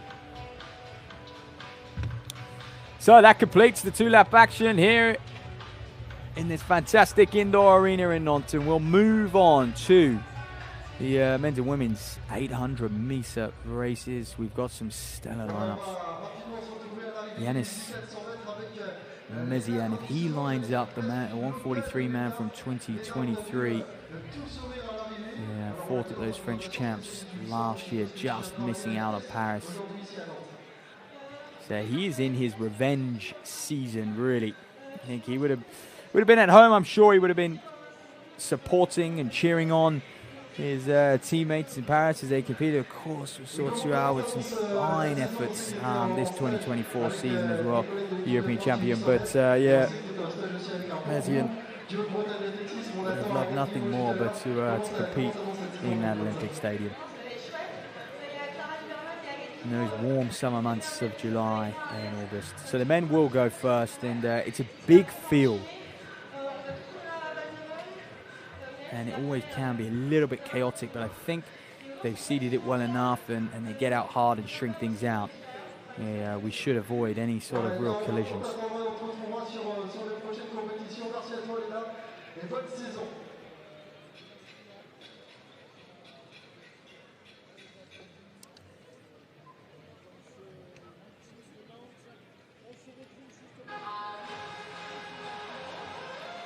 Elliot Crestan as well, another man who is worth noting. Meeting record here in 2024. What a season he had, by the way, in 2024, Crestan. And really came into the limelight indoor 800-meter running. He was just fantastic. That's the world lead. Perhaps, well, it would be super impressive to see that go. It's perhaps out of reach for a few of these men. Canales at 144.6 just. the other day.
Well, welcome back, everybody, after the short interval there.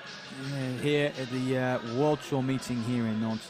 And we've just witnessed a few of those very, very exciting 400-meter finals. They have taken place. We now have the men's and women's 800s, which are off in, well, we've got a little while before they get underway, actually. Yeah, they're going to be, well, around about, this is a slightly longer interval, as they'll be off at 5 minutes past 4. So we have got a little bit of time. I think we were expecting to see that women's high jump play out over the next, but due to a few athletes not making the trip over, unfortunately, it was Hedda Turi who took the win there in 185, Balian with 182, and 178 Samalecki down in third. So it was just the three of them. Really, you know, when you expect a field of 8 or so, 7 or 8, you expect it to go on a lot longer. So not much air time for that. We had the 60-meter heats and qualification rounds. That kick-started the action here in Nantes, and all of those athletes will be back for those A and B finals at 4:30. Kicking off with the women's 60 A and B final, and then the men's, and then we will go into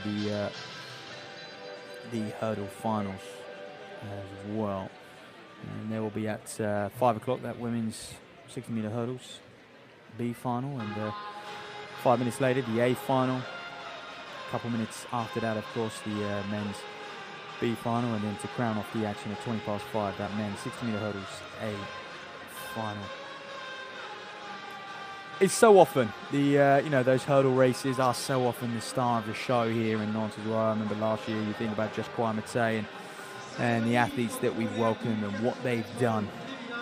It's been very, very special. So, a couple of the commentators here, trackside or local commentators, shall I say, just will be summarising the action that we've seen already. And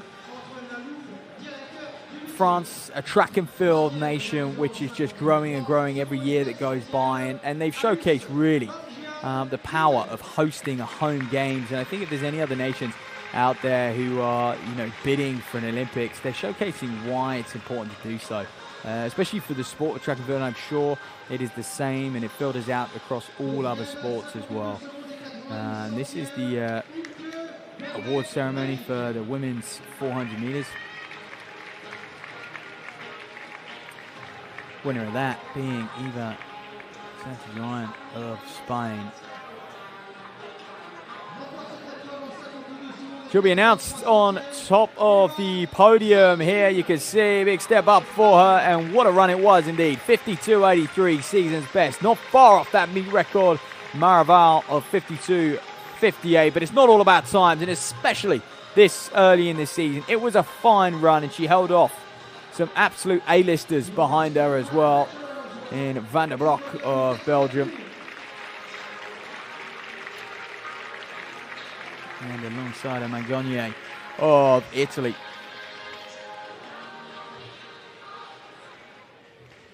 But as I was mentioning before, you know, this comes into its 11th edition, and you know, the state of athletics in France, it's a bit of a blueprint for all other clubs, I think, around the world, what they're able to do. And they host so many indoor meetings. The facilities in France are second to none as well. So many clubs have indoor tracks. You know, don't have the harshest of winters, but it is great to get them indoors, and it just drives up the level of those technical events as well. The high jumps, the pole vault, the hurdles, where you really, in sprints, where you really do need an indoor facility. You need to be warm in order to really execute training with the same level of intensity that's required all year round. So these athletes will look for this men's 800 then out on the track.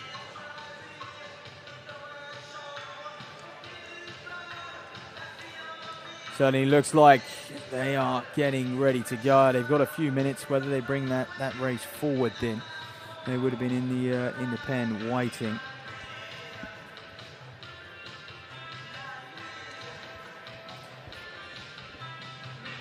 Contrast to those 400-meter races, one straight final, and it will be a packed field in this men's race. Couple athletes to look out for. I mentioned him before, Mezien, the 143-man outdoors. There he is in the pink strip, but also the Italian Manny Scalco, Tommaso Maniscalco. He is an athlete who's a bit of a dark horse. He's got the fastest, one of the fastest 1500s, ladies and gentlemen, with a 3:35 clocking. serious talent. 148 indoors, 145 outdoors as well. And Selmini, 335, 1500 meter man, also 144 outdoors. Frenchman. Look out for him. French under-23 champion in 2024. He did get a bronze at those European under-23 championships, didn't he? And Selmini, 147 indoors. So here we are, just introducing you to a few of the names. Flavien Schott is another man, 5:03 over 2,000. Now that is strong running, ladies and gentlemen. That bodes well. Also a 3:34 1500 meter man. So he might not have the wheelhouse through the first couple of laps, but with getting close to 5 minutes over 2,000 and that 1500 meter pedigree, he'll come with a late run. That's for sure. Representing France at the European under-23 championships. Well, there's Maniscalco, mentioned him. Last year, opened his season with 148, then goes and runs 145 outdoors. That's world-class running. Hugo James goes alongside him.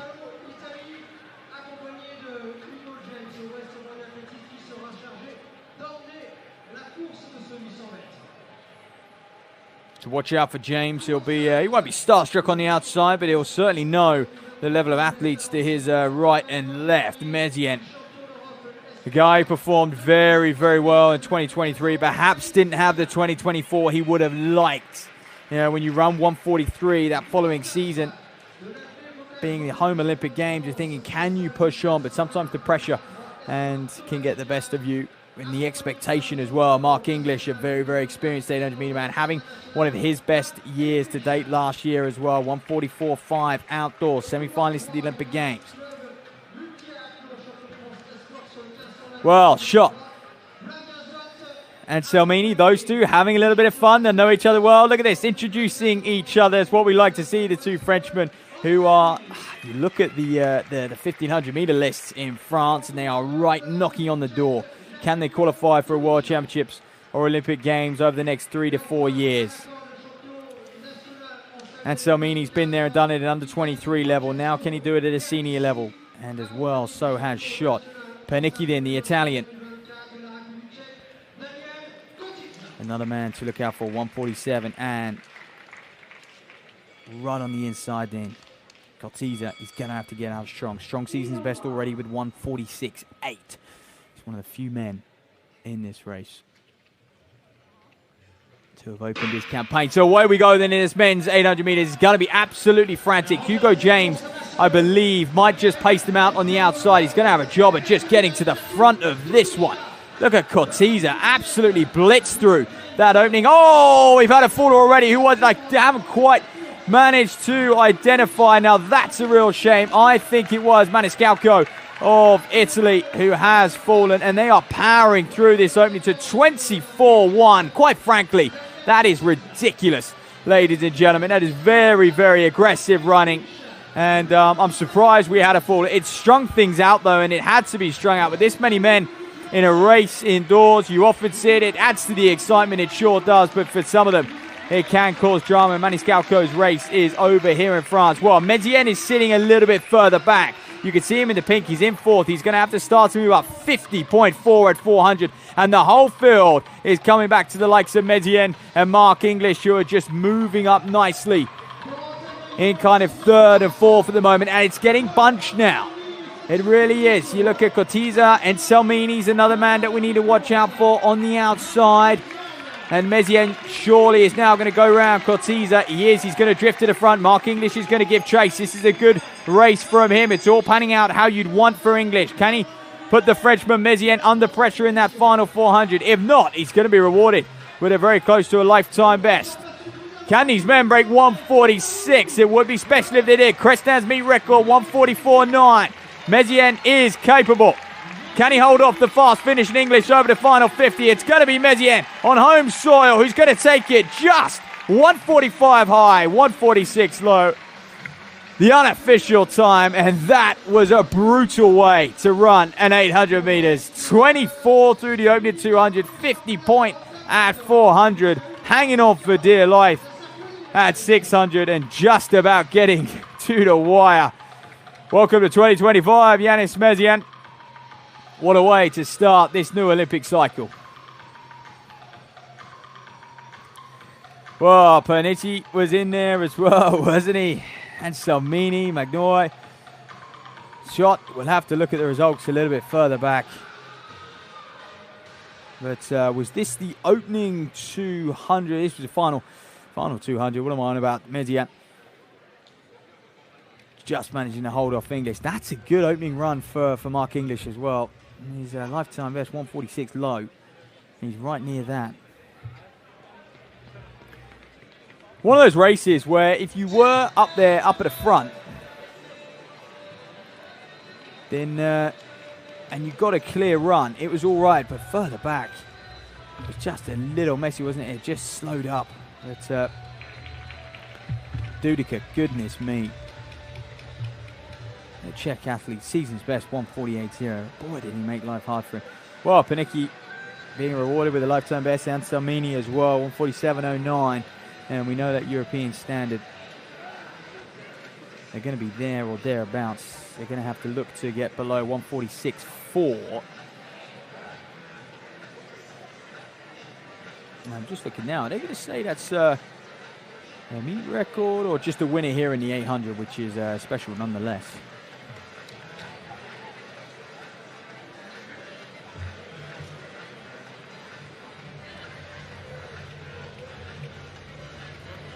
So yeah, Mezian will be reintroduced, if you like, to this crowd, because that was a fine run and it's exactly what these meet organisers would have wanted to see.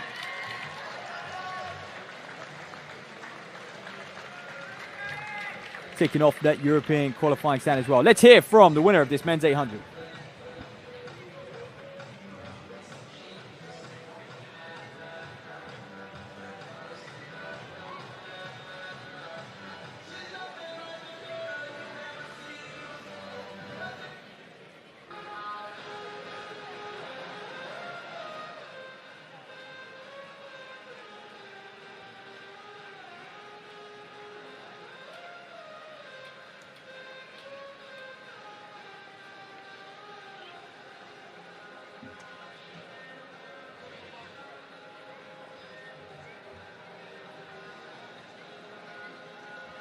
Cérémonie protocolaire du saut en hauteur féminin. Les médailles et récompenses seront remises par monsieur Ada Derdiwi, représentant de World University Hotel de Carquefou, accompagné de monsieur Antoine Lalou, directeur du meeting. Troisième, 1m78, sauveur l'équipe Irlande.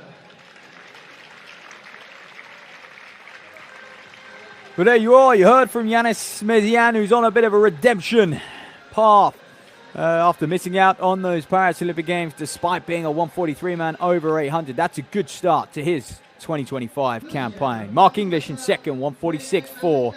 And Paul and Samini in third, 147.09 with a lifetime best, as well as Panicki of Italy there, 147.3.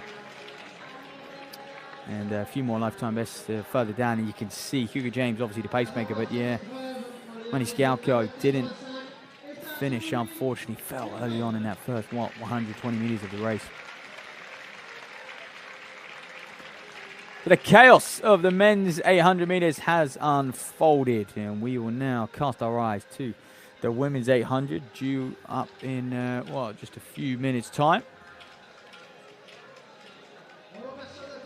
We have an all-French affair to look forward to as well. Charlotte Dumas, Mayna Druin, Julia Charot, and Berenice Clayette Merle. Watch out for her. She's a very, very good 1500 meter runner. Agathe Guillemot and Clara Liberman.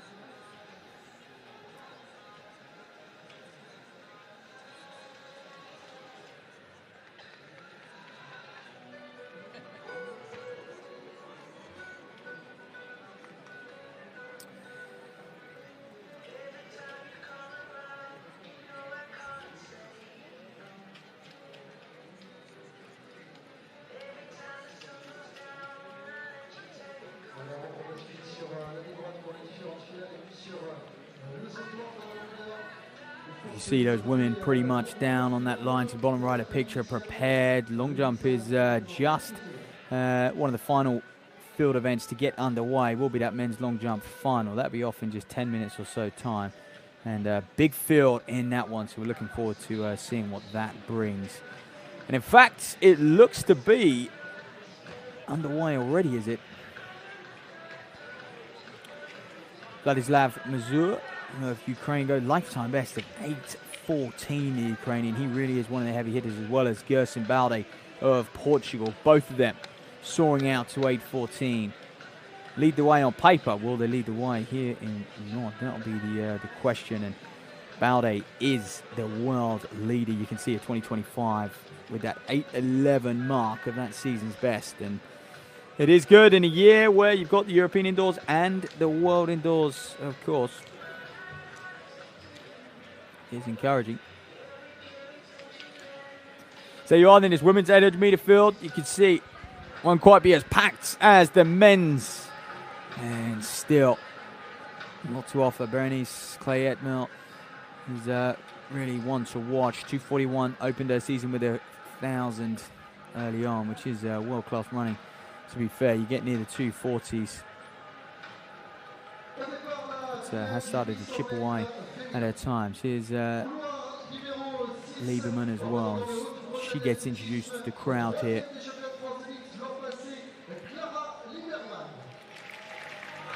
What can she do?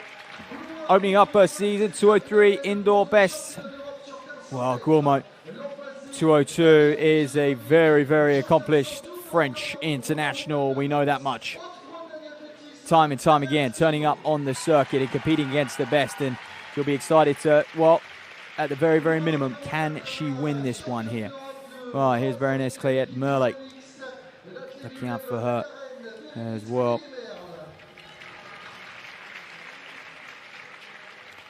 Both of these athletes opening up their indoor season over 800. Berenice Clayette-Merle has operated over the 1,000. Here's Chiraud.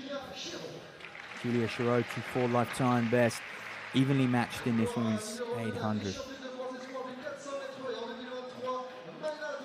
Menadurin, 2:33 lifetime best. She'll look to crash through that. She'll be inspired by the women around her. I'm sure she will.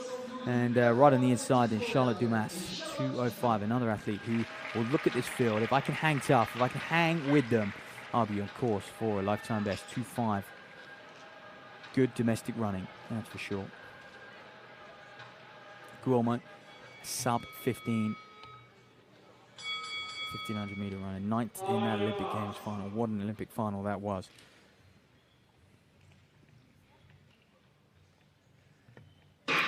And it went down in the history books. So Gourmand, off the highs of her 2024 season, will look to start her 2025 season in similar fashion. Can she come away with the win here? And it looks like, in fact, Durin is going to pace them through this opening 200 and just get things moving. Gourmand with just sitting back and forth, a little bit of a shove to Berenice Clayette-Merle there. Those two kind of going head-to-head. Lieberman sits in second, and Clayette-Merle just looking to move things on, bridge that gap. 28.8 for the pacemaker through that first 200. It's strong early running for these women. Is it too strong? Time will tell. Gourmand, a very good endurance runner, a sub-4 1,500 meter runner. 2024 being a bit of a breakout season for her. Introducing herself on the world stage as a serious contender. Getting stuck into that next Olympic cycle. So it's smooth running, and this is near perfect for these women. Season opener, you've got the field that's strung out, 59 high at 400. They're all like that. Now it's just who can fade the least over the final 2 laps. Berenice Clayette-Merle. Low 4-minute clocking in here now for the first time, coming under threat by Lieberman, who's just looking to make a move at the right time. This is important. This third 200 is what counts in the 800. Look how smooth Gourmand is in behind, just in third. She's going to look to bridge that gap. She's going to have to. But Berenice Clayette-Merle just moving wide, and now Gourmand just having to switch back onto the inside. She retakes the lead. There's Clayette-Merle. 2:03, her lifetime best, and she's fighting well. Canny little racer. Gutsy performer in Lieberman. This is deja vu from a lap ago. Comes past Clayette-Merle again with 100 meters to go, just like she did with 300 to go. And here's Gourmand. While those two have been fighting it out, she's been patient. She's the more accomplished of the two, but can she prove it here in Nantes on her season opener? She's going to challenge Lieberman, but she's not going to get on terms there. What a shock upset here. 2:01.48. Meeting record, and Lieberman can't believe it. That's chops 3 seconds off that 2020 mark. And not only that, starts to threaten the world lead of 2 minutes 67 from Kristlyn Gear. Out in America, that was, but Lieberman, that was fine running from Klara Lieberman. Off to celebrate, and rightly so. Over to, coach, family on the other side, and that was just terrific. 2:01.46. And you know what? She had to work for it. There was a lot of positional changes in that. She was alert to what was going on around her. Guillermo got second, 2:01.68. That's a big PB indoors for her. The 800 indoors is a bit of a step down for Guillermo. She is a strength athlete, part of that OAC setup. That's Charlotte Dumas in the end getting third as well, and Clayette Merle just fading for fourth, but a lifetime best. So how about that then? 4 lifetime bests out of 5. You can't ask for more here in Nantes. That women's 800 meters living up to the hype. Just look at this recap then. At this stage, history tells us that Guillermo comes through and takes the win. And it just wasn't to be. Lieberman, fantastic running, and another athlete who is proving inspired by those Olympic Games in Paris.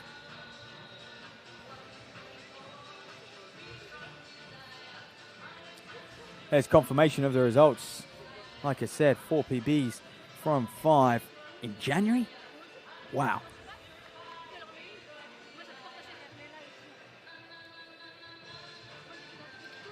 Great running by all a part of that women's 800 meters, and edging closer to the world lead, slashing the meet record. What's that? I'm losing count of how many meet records we've seen here in Nantes, potentially 4 now. And let's hear from the dynamic duo, both putting on a great display here in Nantes.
Well, it's all smiles for Klara Lieberman there, and Agathe Guillermo.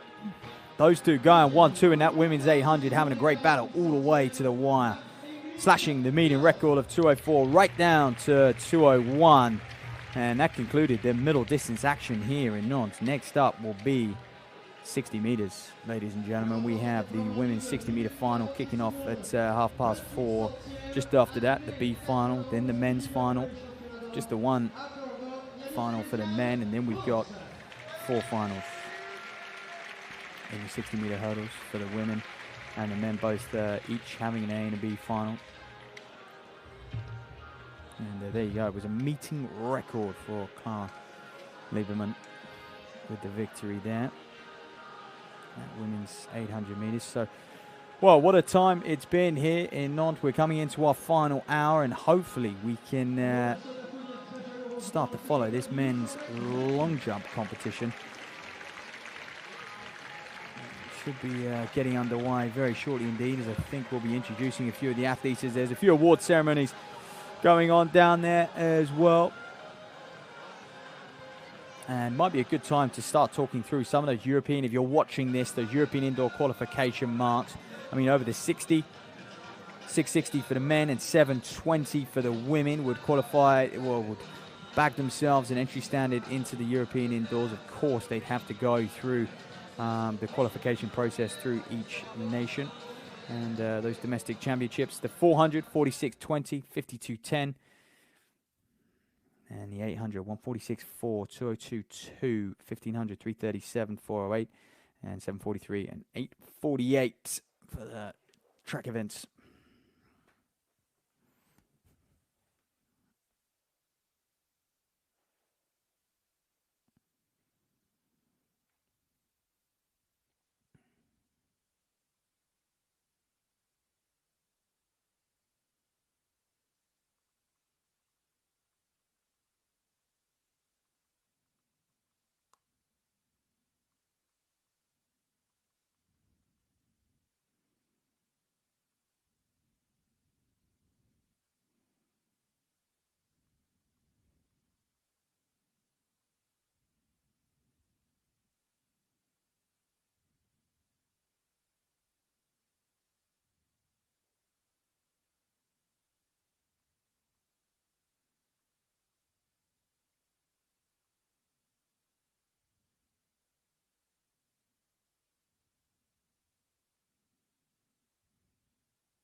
Well, here we are then. We are coming into the final stages here in Nantes at the World Tour Bronze Label meeting. We have seen some fine efforts. We have seen 4 meeting records here in this arena. Will we see more? We've got 60-meter races to come.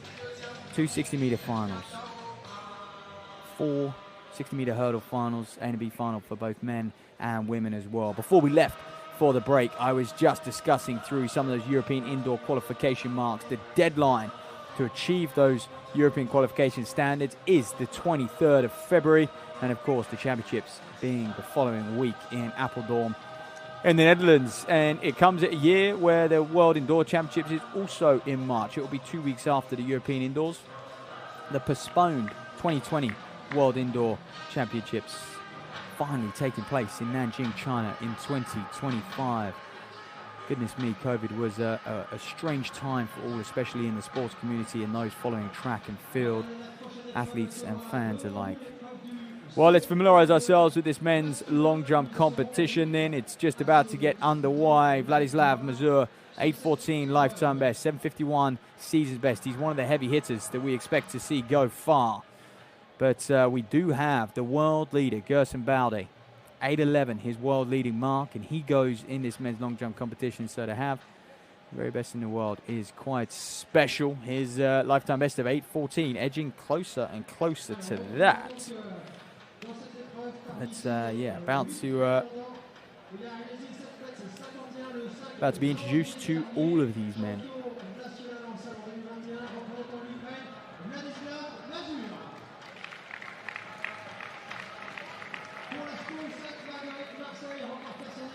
Yeah, that was Vladislav Mazur. Next to him, Saindu. Luki Saindu and Raihal Mahai. Yeah, Frenchman. Raoult. No. Dino Subasic, the brilliant competitor. Very, very strong is Subasic. There we are, Ranjian Solos. 763, his season's best. 808 of his lifetime best. He won last week, by the way, in Luxembourg, second of those World University Championships. Next to him, Vatalinka. 770, his lifetime best. Cadio then, another man to watch out for. He was 6th there last year, competed twice already in his 2025 season. Well, here he is then, the man that we will be keeping a keen eye on, Bowdy, the world leader. First for a season's best and world lead on the 11th of Jan, that mark. 223 high jumper as well. Talk about athleticism. He could do both, this one. And that was a few years ago now, but no marked in the European final. Was extremely gutted with that. So here goes Mazur to open up this men's long jump competition.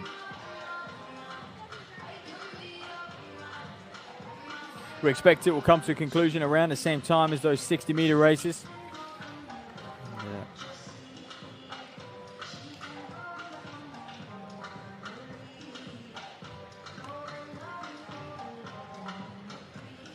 Alexei Mazur, great story. He was also won last weekend in Luxembourg. Competes very little. I mean, 4 competitions in just the last 2 years. Lifetime best from 2021.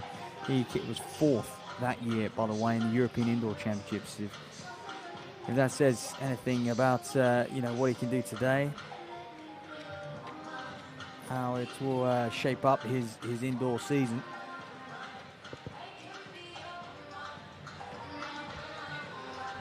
But one can only,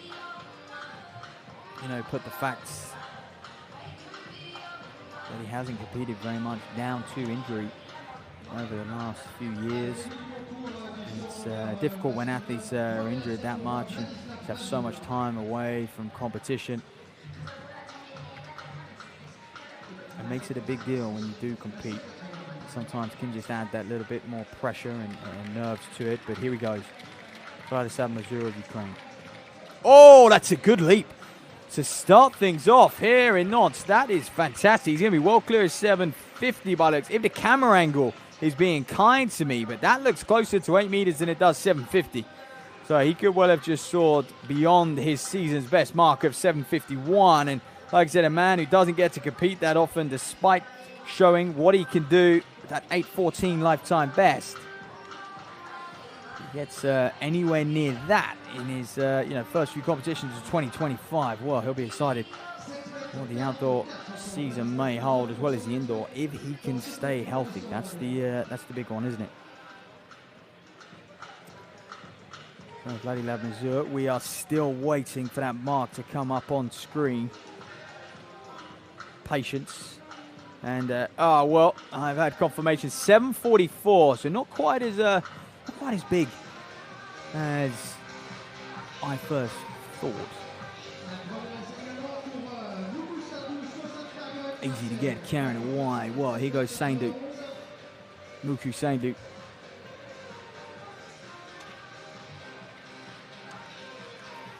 $7.99 is lifetime best. Always there or thereabouts at the French Championships. Good speed through the air, but didn't quite have the height or the distance, did he? Perhaps a little bit untidy from Saindu.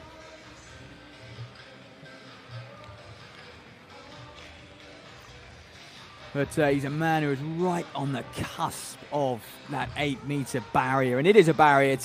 It's just as much as a psychological one as a physical one, to be honest. But it often separates, doesn't it? You know, those who can go clear of 8 meters, it's okay. You know, that's serious long jumping pedigree. And you know, how many athletes would love their lifetime best to start with an 8 instead of a 7, even if it is just an 801 or an 8-meter jump.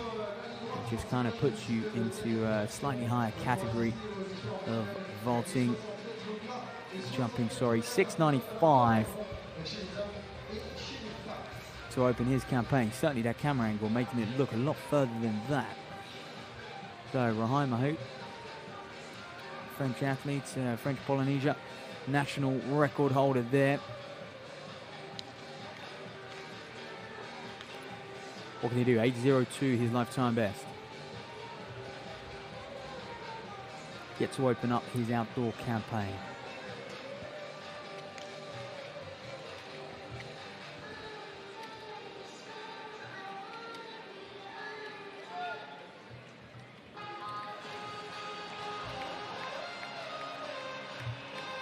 Here he goes in, good speed on the runway, very good speed.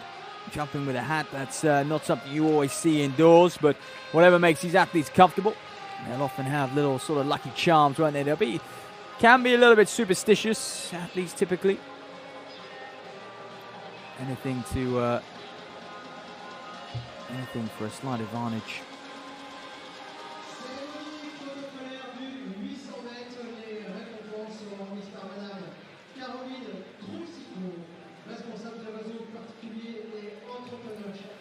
.733 then, nice season's best for him, a nice start to the competition. Strong solid jump here will be enough to put him into second place. And up at the top, don't forget, Vladislav Mazur still leads the way. Well, here goes Dino Sabasic.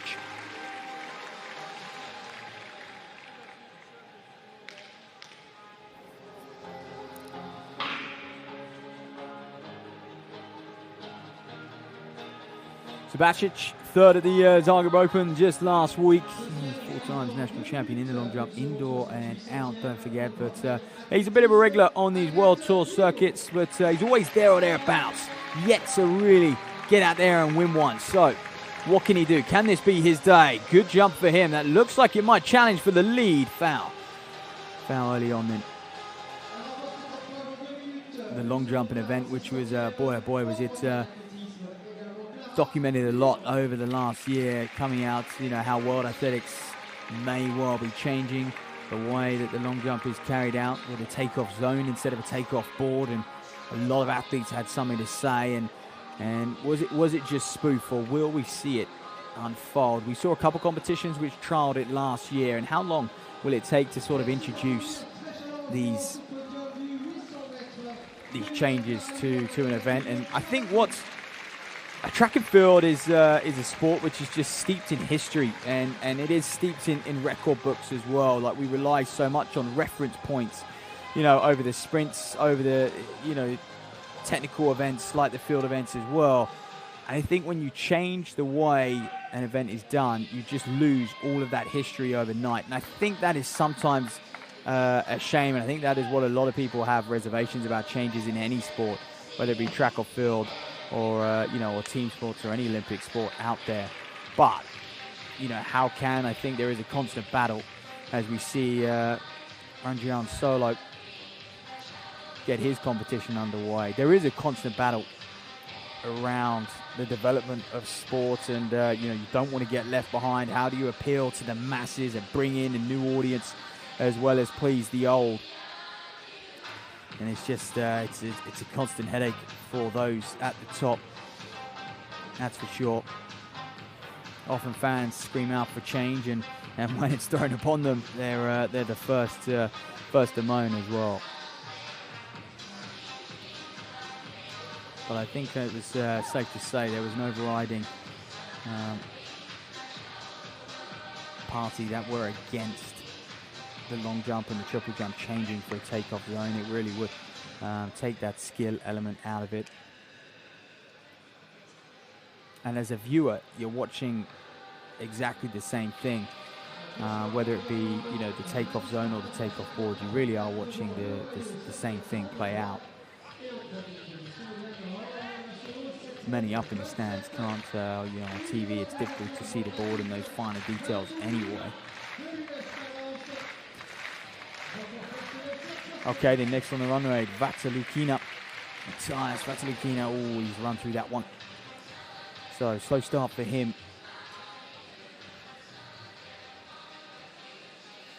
In this men's long jump. And we are, in fact, just moments away from that women's 60-meter A final getting underway. We're going to have 8 runners in it. And I think we'll be able to see a few more jumps just play out in this men's long jump.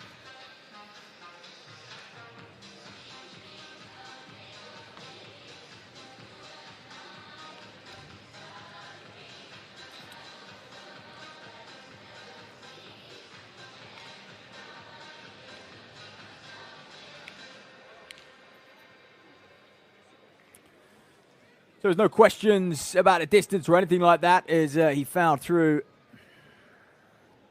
Vatsalukina.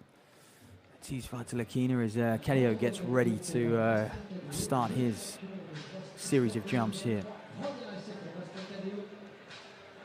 Bastien Caddio, 6th class here. 7:48 is season's best, 7:70 is lifetime best. Can he get near it? Can he challenge? Because if he could get near at least the season's best, he'd be taking the lead in the round 1 ahead of Mazur of Ukraine, who is sitting pretty at the top of the pile. That was a good jump. Now, is he okay on the board? Is that a green flag? Yes, it is.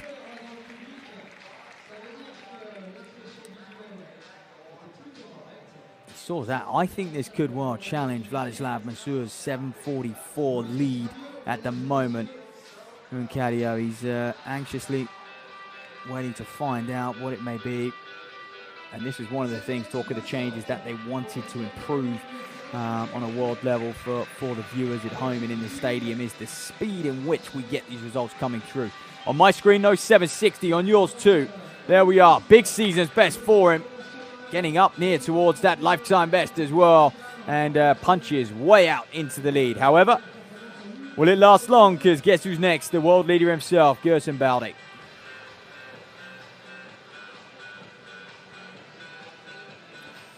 Well, here we are in this women's 60 meters B final. Will get things underway for the sprint events. They will go first. So, Vosloo didn't want to start for whatever reason. That's a shame. She was due to go in 2. We have Lohan Gerbier. Oh, okay, that's Baldi. So, we'll pan back to Gerbier. Lohan Gerbier of France, 7:52, lifetime and season's best. Phenomenal running in the heat. Certainly one to watch. Outside chance of winning this one, or at least being first across the tape. We go Akamibi, 7:30, capable of dominating this race, to be honest with you. Irene Siragusa of Italy, she'll be joined alongside her. To her right, our left, Herrera Abreu, who's next, 7:32. Can she have the run to cross that line first as well? Right behind on lifetime best, Ngoe Akamibi. And Marion Hamad on the outside then. Performing a modest performance for her in the heat. And it's great that these women get a chance to come out here once again and really follow up. The 60 meters is often just about finding that flow state, that rhythm, not overreaching and letting your body tie up. Sometimes the harder you work doesn't always mean the faster you run. And these sprinters will know that more than any of us.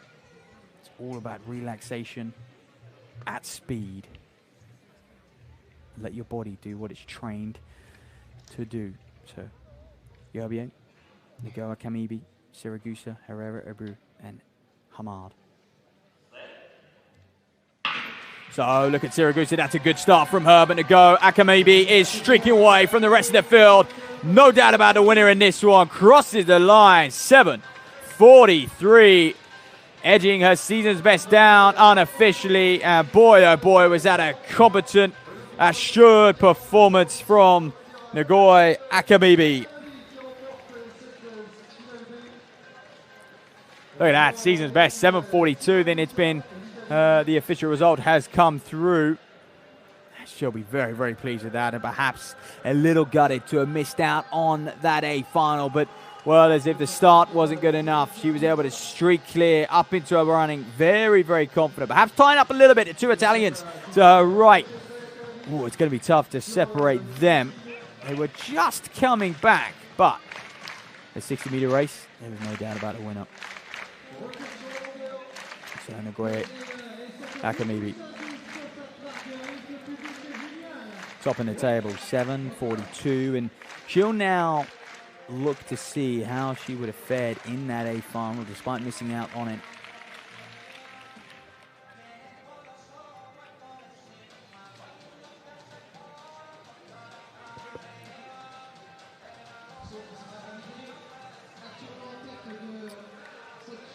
And it was a nice improvement for her on her heat anyway, and I think that's all you can ask for as an athlete. Had she have run that in her heat, she would have been in that final.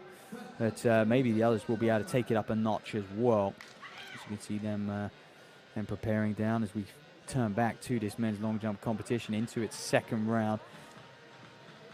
I can confirm that Gilson Balde of Portugal is leading the way, 7:86 with his first round jump. A good long jump from him. Steady, the world leader at 8:11.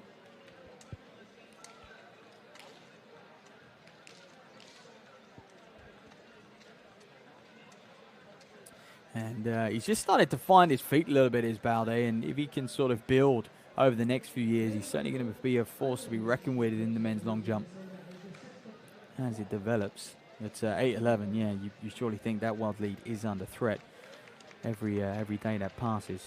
Mahui, 7:33. Oh, that looks better. White flag. Yes, it is. So Mahui is gonna challenge here. He's certainly gonna. Could he challenge Gadio? 7:53. So a season's best for him. That will come up on your screen. Bottom left pitch up. And that's the official mark. So good jumping from Hui, the French-Polynesian athlete. He is the national record holder over there as well, able to represent France. But, good jumping and starting to challenge for that third spot, that podium spot.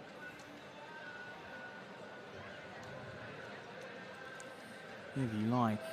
So, good long jump, and it was technically sound as well. Very good on the board. And one of the things that I think long jumpers and field eventers in particular like about indoors is just the consistent conditions. Once you find your rhythm and you run up like that, it's very easy to just kind of repeat as the rounds go by. Now then, the women's 60-meter final.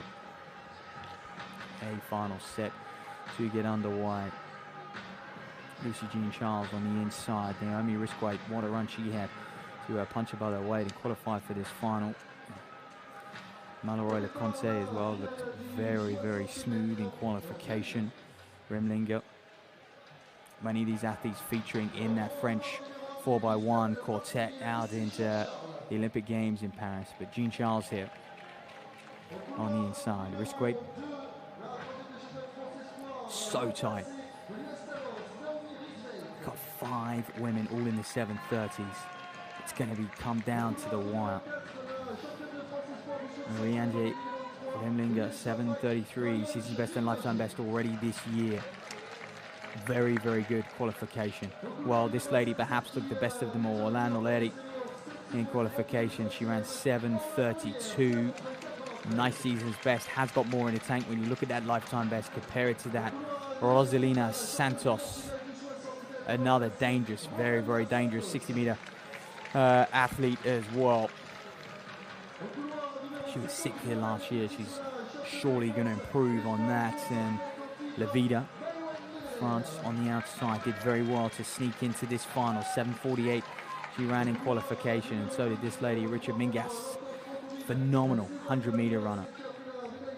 Once she gets going, she's very difficult to stop. Was a member of that 4x1 team at the Paris Olympic Games. It came agonizing close to her medal. We know she's fast. She just needs to get up into her running as quick as possible. Marcela Leconte, the only one not to start. That's a shame not to see her on this line. But Jean Charles, Risqué, Remlinger, O'Leary, Santos, Levita, and Richard Mingas. O'Leary, the fastest in qualification.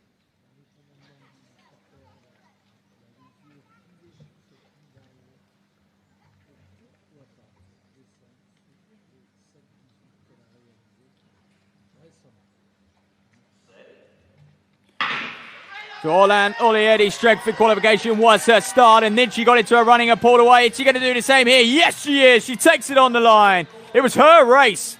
From the minute the gun went off, or the second, I should say, the gun went off, she just looked in control. And she continued to just dominate and feel it out. She's certainly the victor. 7:30 unofficially.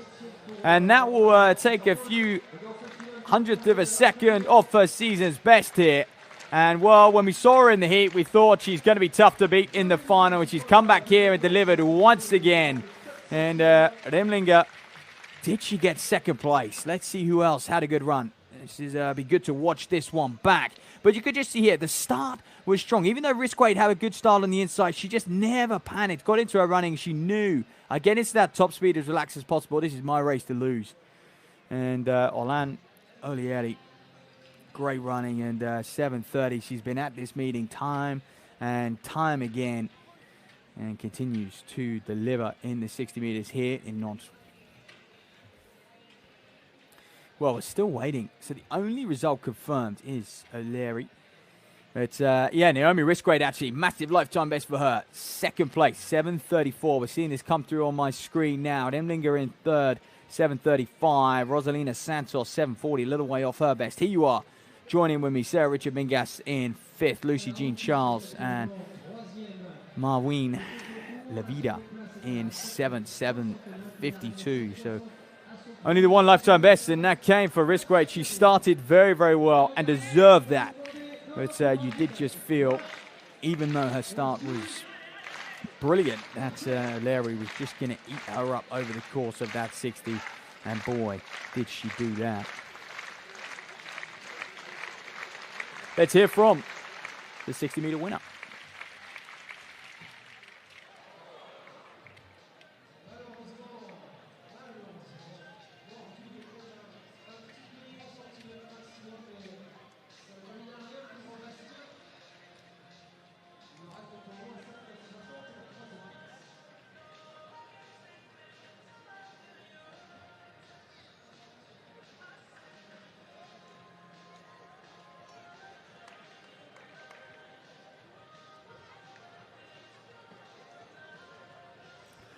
Well, there you are. When we watch it back, it was tight on the line for the minor places between Remlinger and Risqué. But, yeah, Olieri just edging away throughout the course of that 60, looking very, very smooth. And, well, that wraps up the women's sprint action. We'll have the high hurdles for them in the 60 high hurdles. That will come next. But we've got the men's final to come at 4:45, so in 5 minutes or so. It gives us a chance to touch base with the men's long jump competition.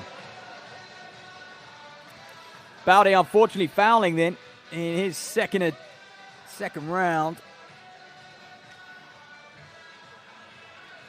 Man, right, competing for the Benfica club. He's a world leader at the moment, ladies and gentlemen. That's who you're watching right now.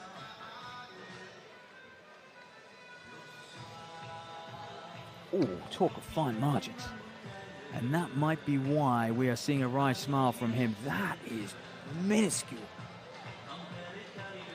Absolutely fine margins. So back to Mazur of Ukraine. Another man who is capable of going well beyond 8 meters. Hasn't done it for a while though. Competes very, very sparingly indeed, whether it's intentionally or an athlete who suffers from injury. I don't truly know, but yeah, it's a shame not to see him compete more, because at his best, he really can challenge on a European level and even sometimes on a world level. It's always the way, like once you've been out there to sort of 8:14, if you're consistent 8:14 jumper, you're winning a lot of, especially competitions like this, on the tour, you're cleaning up a lot on the European Tour circuit. Here goes Mazur, then hangs in the air beautifully. Could that challenge? That's a nice progression. 744, 769. What's this one going to come in at? That looks like it might even be a touch further. It isn't into the 780s. Will it challenge for the lead here so far in Nantes? Officials just measuring things out. Old school methods here. To be honest, I think he's just as quick.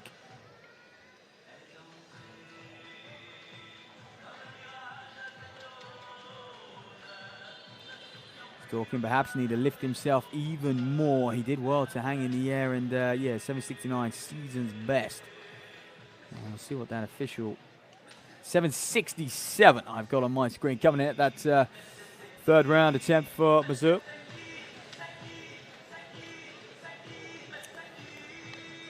Vladislav consistent. He's in a good place. Whoa, here goes Sando. Yeah, Nuku Sando getting the crowd fired up. Nice progression for him as well. 695, 716. Can he continue to improve on that? If he can, he's going to start to slowly work his way up. He's just ahead of him, Dino Sabasic in 728. He's definitely an athlete that he'd like to get the measure of here. That looked like a foul to me. Yes, and the officials confirm it. Trackside.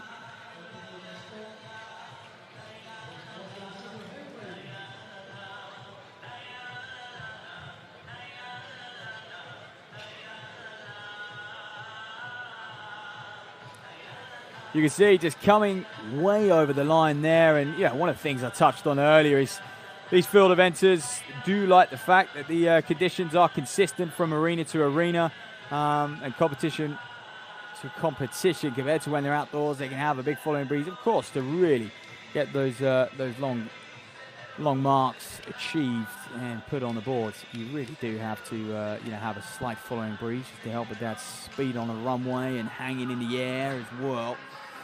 So here we are in the men's 60-meter B final to go first.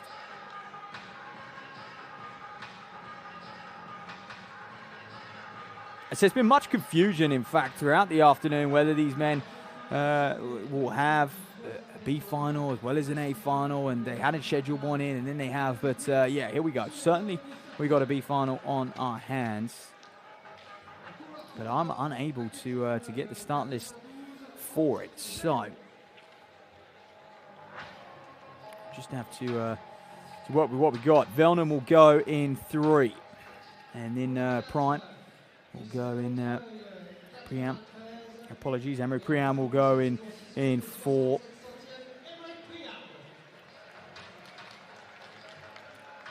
Sabulia Bakole goes in 5 there. Lancelot in 6, and Otu, of course, there right on the outside. So these lads very, very good in qualification. Lancelot was someone who came close and loves a bit of gamesmanship, loves to keep relaxed before the start of the race.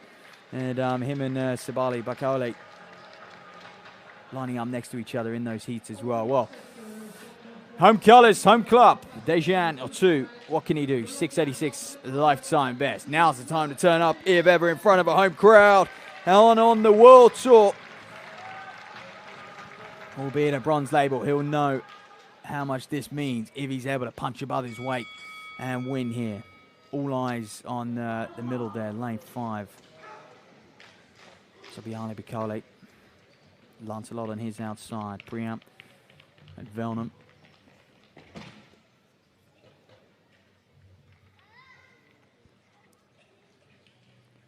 As we know, the 60, all about who can get out well, but also, even in the 60, there is a period of deceleration towards the end, and it's who can tie up the least, who fatigues the least.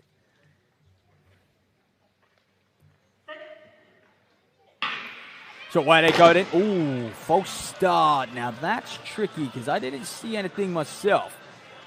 Must be close. Priam got out well, Velnum. So let's have a look. The starts team, I mean, it's all electronic. Something would have flashed up, and hence why the gun went. Ooh, Lancelot. You can see anything under 0.1. Second. It's deemed a false start, and this is another change that we will potentially see. So let's keep an eye on Lancelot. He's in the white vest. Yes, you can see. That's fine margins, 0.9. The action time being 0.1. Will he get disqualified? Disqualified, sorry.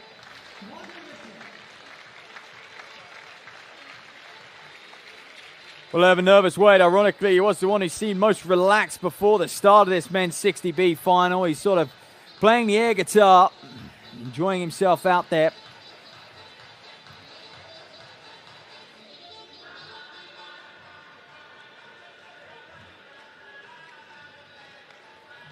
The officials discussing amongst themselves.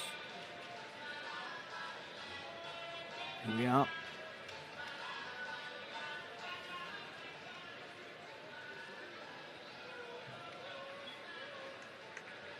What's a warning, which is, it always confuses me, especially on the circuit. Different meetings tend to have not different rules, but I guess different leniencies towards false starts. He was close. It was Lancelot. It's always good. I never like seeing athletes be disqualified. But certainly that reaction time is something that they are willing to change.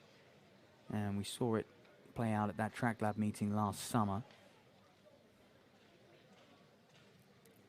Velnum, Priam, Sabale Bakole, Lancelot, and a 2 on the outside.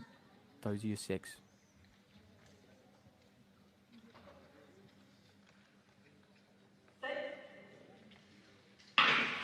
Well, away they go. No. It can't happen again.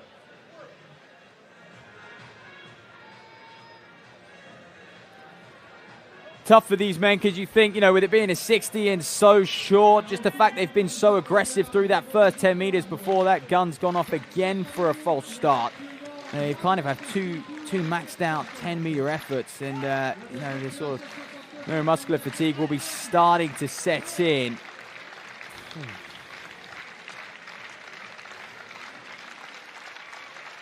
This is a difficult one.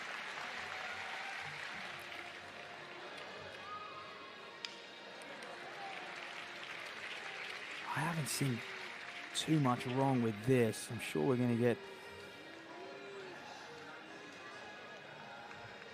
some intel.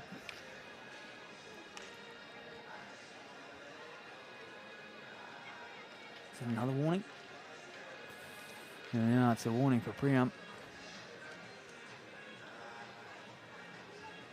Well, to just add to the tension and the nerves down there, 2 false starts. These men, to put it bluntly, probably quaking in their boots, very concerned about it all happening again. They'll just want to get things underway now.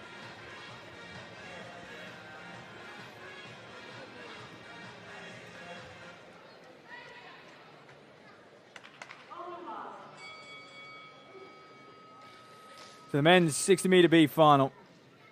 Those in that A final also, that will add to their tension and their nerves trackside watching this unfold. Velnum, Priam, Sabale Bakole, Lancelot, and a 2 on the outside. 5 men to go in this 60-meter final.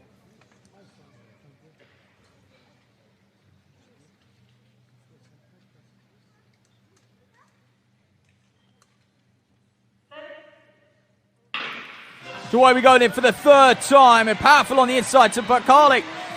Looking very good, streaking clear on the middle. Look at that, Sabale Bakole dominated that one really from start to finish. Clutching at his hamstring, well, at least it's after the event. After that final played out. Well, it all happened so fast once they were up onto their feet and running. For the 3rd time. It was all that man. He didn't really look back, did he? 6.75 officially as well. Very, very strong from him. No season best or personal best. You can't expect anything too quick from these men after the up and downs they had, but did just power through dead center, giving off that arrowhead formation for these men. So often, the fastest in the field is seated in that center lane. Sabale Bakole. demonstrating that once again. There you are, 675. Season's best for Otto then on in his home arena. That's good to see. 689.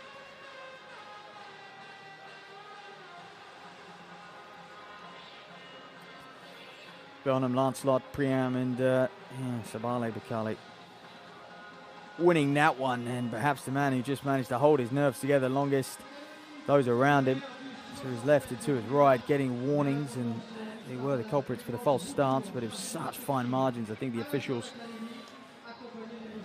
didn't see fit to disqualify the athletes, and like I said, different leniencies at different meetings have played out.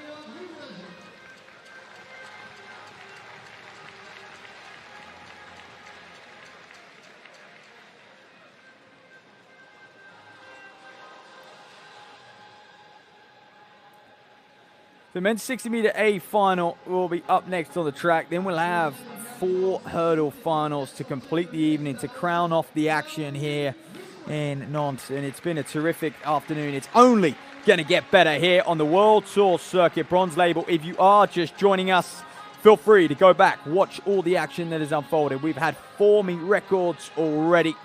We haven't yet seen a world lead. Could we see more? And Just Kwai Matei is set to go. The man who usually sets this arena alight in the hurdles, and especially French hurdling in general, goes in the 60, snuck into the final. As these men prepare. Another man to look out for, Yoshiki Kinashi, the Japanese athlete. Wow, was his heat good or what? Looked very, very smooth, didn't he? Making his trip over here worthwhile.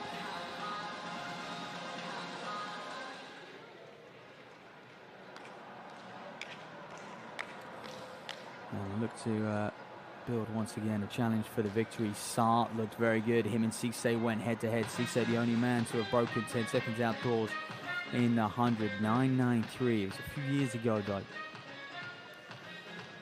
Here's a totalitarian figure of Saar on your screen. Kabengele Kabala, another man to watch out for. Just Kwai Matei.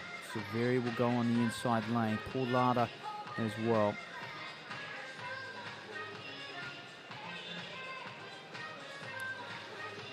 These men all but ready to contest the 60-meter final.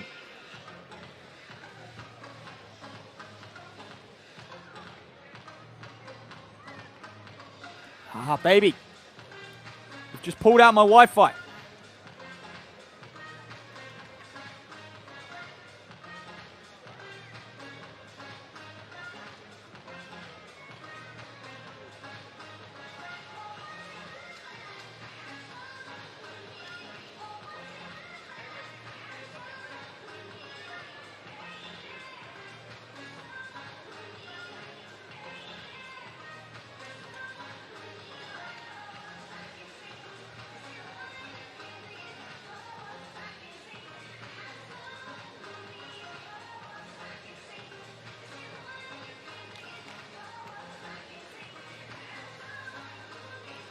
So then we are moments away from this 60-meter final. You can see the men that are going to contest it, all 8 of them. Good to see them all line up.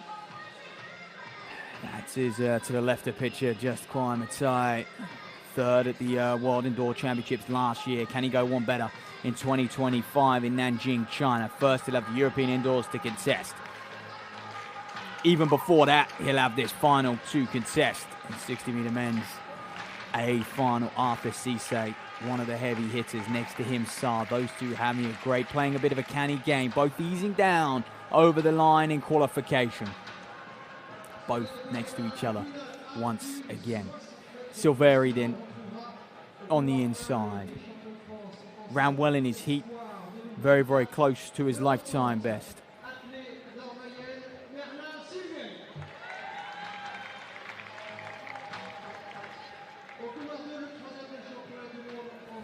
Just Kwai Matei then goes in lane 2. Well, what an unfortunate season he had, getting injured last year in 2024 after the delights of the World Indoors.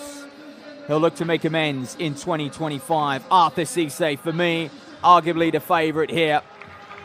He's already got the close to that meet record, 6:61 at Carl du Escoffier. We could see another meet record go here. Saar edged him out in the heat. This man, when he gets in full flight, up and running, he is very, very hard to beat. What about the fast starter then, Yoshiki Kinashi of Japan? He dominated his heat as well, 6:61, equaling that meet record. He was out of there recovering. He looked very, very good. Paul Laderdin, 6:71, season's best. Getting down very, very close to his lifetime best. He's going to have, like I said, Kinashi to his left to keep pace. Can he keep concentrated as well? Iran, Kebengele Kabala, 6:73, very, very impressive. Getting a lifetime best in the qualification, and right on the outside then, Ibrahima Kamara. Another man, should he get it together, can challenge. Can we see a sub-60, 6:60 clocking?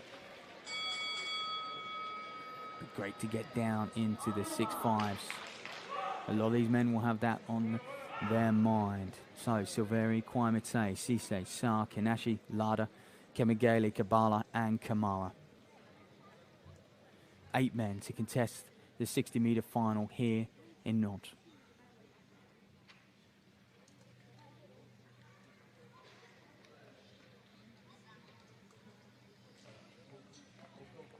Kwaimitse is going to do well to live with the pure speedsters in the center.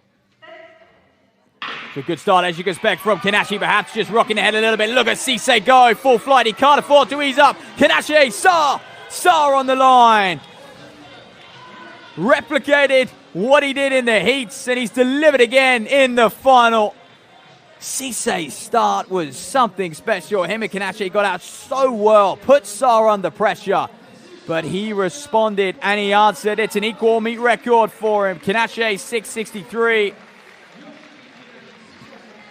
And after the heats, you thought these men might have a little bit more to offer. Could we see them dip below that 6:60 mark?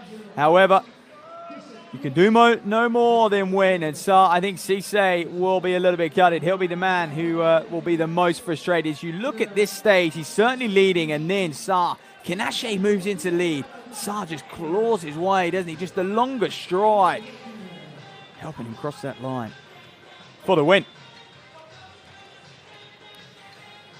Well, there you have it. That's it for the men's 60 meters action. Using 2 electric finals. High drama, an equal lifetime best for Kwaimitse. That will put him in good stead ahead of his hurdle campaign. Opening up next week, rumoured. Ibrahima Kamara, nice season best for him as well. And 5th, improving on that mark of 6:78. And Merlin Silveri as well. So Kabala and Lada down in 7th and 8th, but no doubt about Mamadou Fall Saar. The win for him, perfectly executed. Let's hear from the man himself.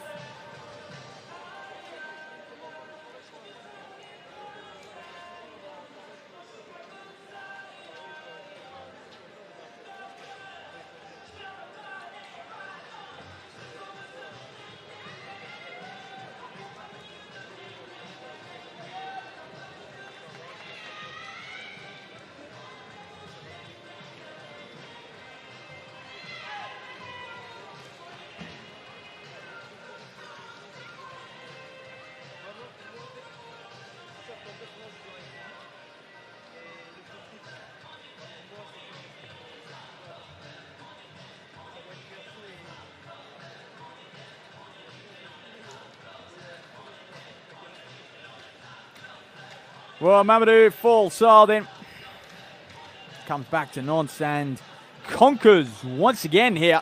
And fine running from him. Boy, was it close on the photo finish between Kinashi and Cisse. Kinashi was 2nd, Cisse down in 3rd. And now we prepare for the 60-meter hurdles.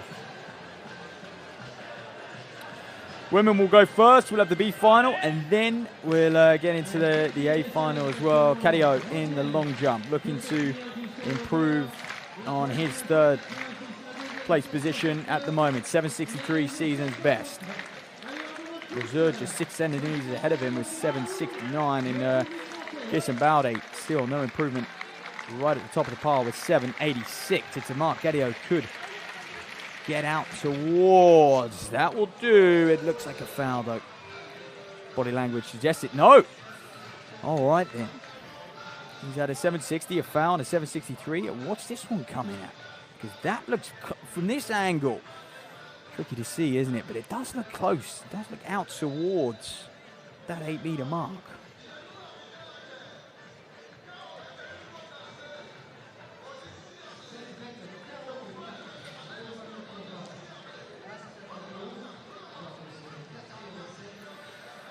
So we waited and anticipated 744. Looked much further than that, didn't it? But yeah, no improvement for Gadio then in third.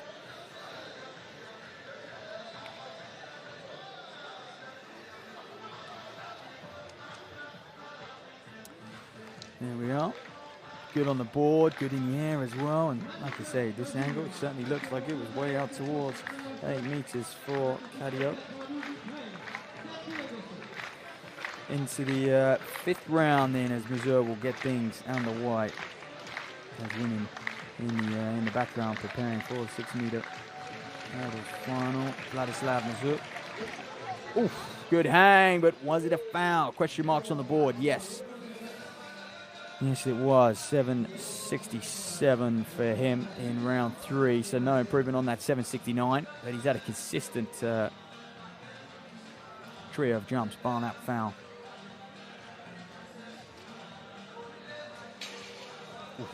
Fine margins, isn't it? Look at that.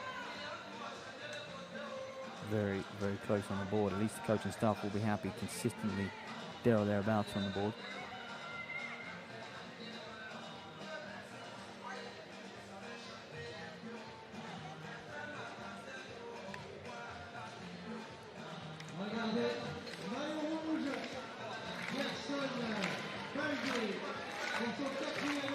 Well, here goes Gerson Baldi.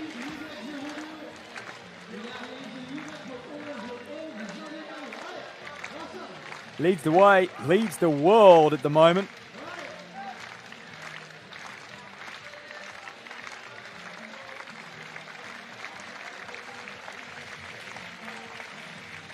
Lovely rhythm to it, isn't he? So fluid on the runway.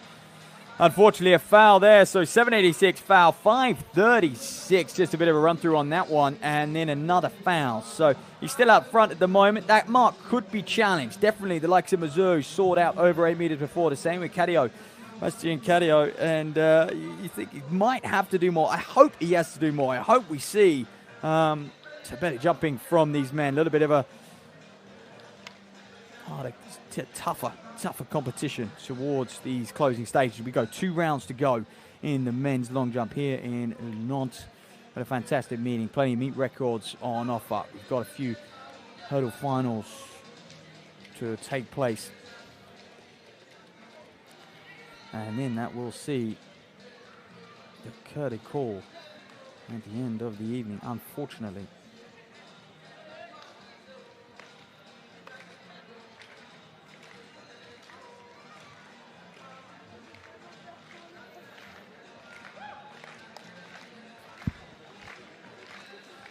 Well, here we are then, the women's 60-meter hurdles B final. Melissa Benfata on the inside. Laura Valet, been here time and time again. This is an arena she knows very, very well. Certainly, you would say the favorite out of all the women in this one. But, you know, going off how these women have performed this season and in the heats, you look at Clara Ngoglia on the outside as potentially, and this woman, Melissa Benfata, right on the inside is beating a former champion at this very meeting, and you know, former medalist as well at this meeting in Laura Valet. So Valet goes in 4, composing herself.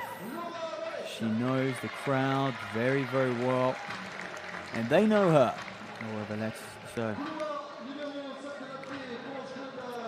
Orsini, Beaujou, 8:28 lifetime best, 8:34 season best. Can she challenge Valette? She'll have her to the left to keep an eye on, engage. Mathilde Guillaume, she looked very, very good in qualification. Smooth, got out well as well, just like this lady did, Clara Ngoglia. 8:27. Ready to go, her home club as well. Y'all know that. If you can see the crowd, they love the hurdles here in Nantes. They're slowly becoming a fine meeting of hurdle. We've had some superstars grace this arena in previous years as well, just like in 2025. Here we go, the women's 60-meter B final. Benfata, Valette, Beaujeu, Guillaume, and Ingoglia.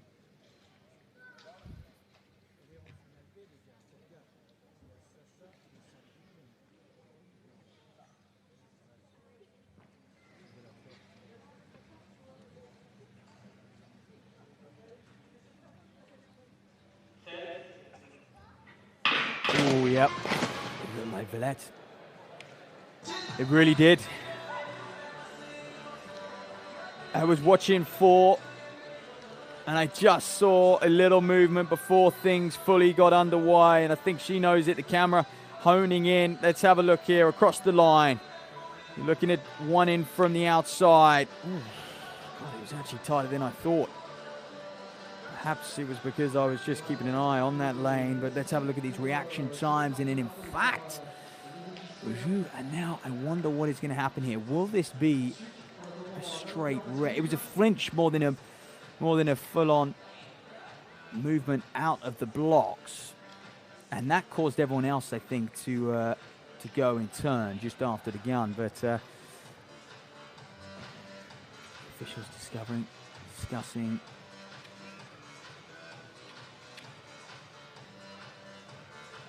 Let's have a look. So right dead center. Was using 5. It was nothing. It was absolutely nothing, was it? Yeah. It was much more of a flinch than it was. And is this a full disqualification? Yes, it is. So this is what I mean about the leniency and the inconsistency when it comes to false starts. It's a little bit strange. We saw, false start under the legal reaction time in the men's race, but a yellow card. And now, because it was a false start by a bigger margin in the women's, that's a shame to see Beaujeu not line up in this women's 60-meter hurdle final, A final, I should reiterate. So then, just 4, Melissa Benfata, Laura Valette, Matilda Guillaume, and Clara Ingoglia on the outside. Perhaps makes things easier for the likes of Valette and Guillaume to not have anyone to the left and right, respectively.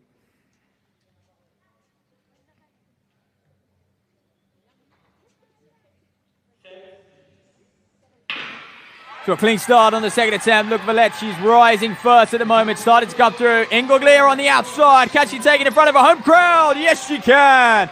8:26. That would be a lifetime best if official 2.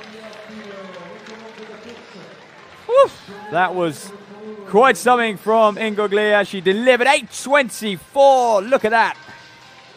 What a mark. Not hanging around to celebrate too much either, but it's a lifetime best. The smile is enough. Back to work. But Ingoglia delivering in her home arena, and she didn't have the best of starts, but started to just build and build and build. Look at this. A smooth run. That's what counts.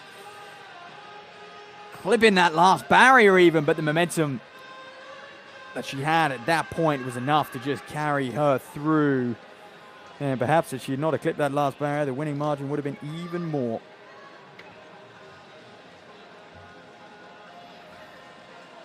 Lifetime best, as you can see. Valette equals season's best. She'll take it. Former champion here in the arena. Pierre Quina Arena, and Guillaume in third there. 8:33, and Melissa Benfata in place it was for 4th, by the way. And unfortunately, Beaujeu with that disqualification. Like I said, very, very fine margins and slightly inconsistent officiating, but we won't comment too much on that.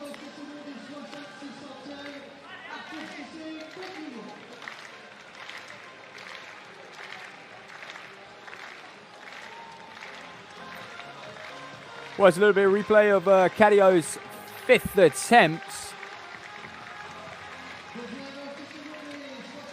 Good on the board, hangs well too. And, well, he's out there. What's this one going to come in at?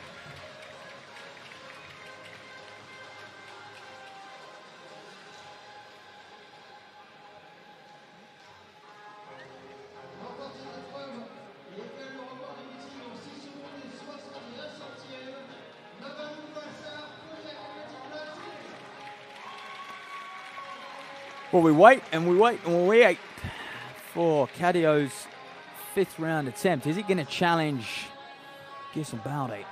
That's what we're looking for. And 7:39, so unfortunately not.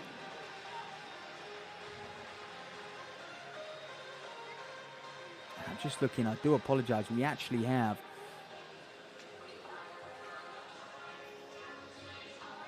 the 60-meter aim final to come. Barislav Mazur.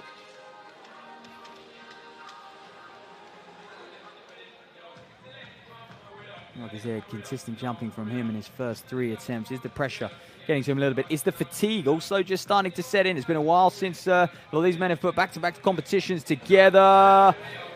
Good again. It's just it's a deceiving angle here, so we'll make no comment. I'll save myself the pain of coming out with an awful figure. But anyway, it's a foul, unfortunately, for him. So he's going to have to, all eyes on that 6th and final round if he's really going to challenge. He may even have to respond to Cadio, who is right behind him, just putting the pressure on, but hasn't been able to string some good jumps together for a little while, for a couple rounds himself.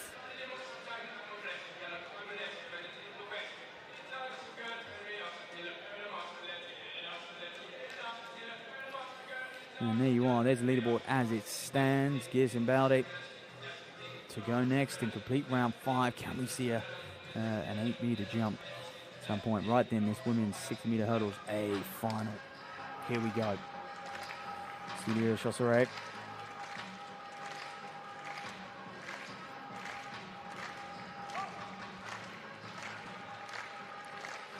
Certainly one to watch, as well as Alessandrini. Just a stellar cast, if you like. Chasseret goes on the inside. Fia Nantes looked very, very good in her heat, didn't she? Stealing a bit of march on the rest of the field, impressing. And it's all about current form. She's certainly in it at the moment. Season's best of 8:07 coming in that qualification. Alessandrini, PB from 2019, 8:02. Another person who can get right down on that 8-second barrier. De Lazario will go next to her.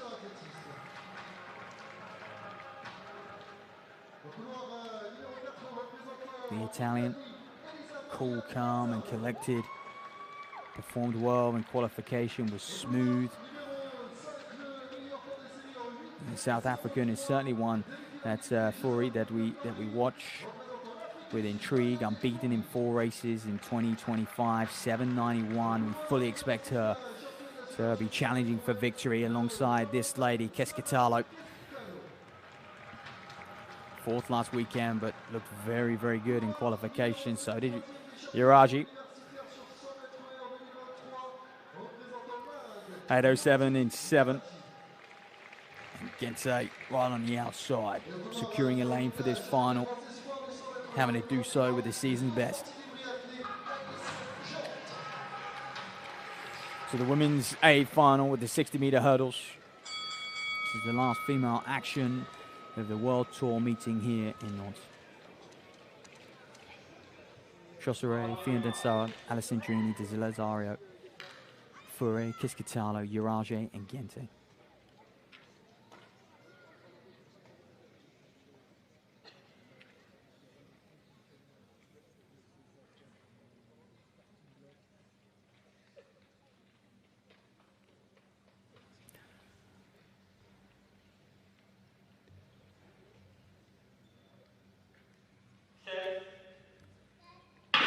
So the women's 60-meter hurdle final is away and good. Look out for FRA, the South African in the center in the orange shirt, but on the outside in Yaraji.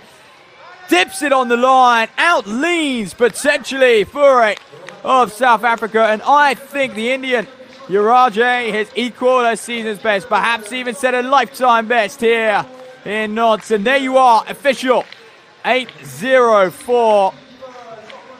Here in Nantes, and that is just fantastic running. Good victory for her, and I said she's an athlete who is just building, and she started to gather momentum, and 1, to watch. And I always like this time in the calendar. You know, it's early season.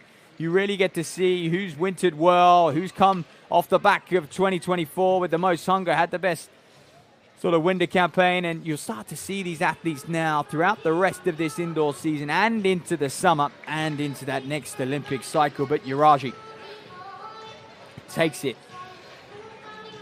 Had the better last few hurdles there as she's chatting through with FRA. They're all friends on the circuit, even though they compete against one another. Especially at this point in the season, is you know, I guess the competitions are not particularly ferocious, and there's not heaps on the line. It's, especially for Uraji and FRA. The only thing for them to aim for this indoor campaign is the world indoors. Couldn't they get their ranking up? It's awfully difficult. They'll have to improve on that mark as well to qualify for the world indoors. But 8:04, lifetime best for Uraji. And that concludes the female action here in Nantes. Last year we've got two 60-meter hurdle finals to go, A and a B for the men. And of course the conclusion of this men's long jump as we hear from the victor. I apologize, as we hear from Alessandrini, trackside.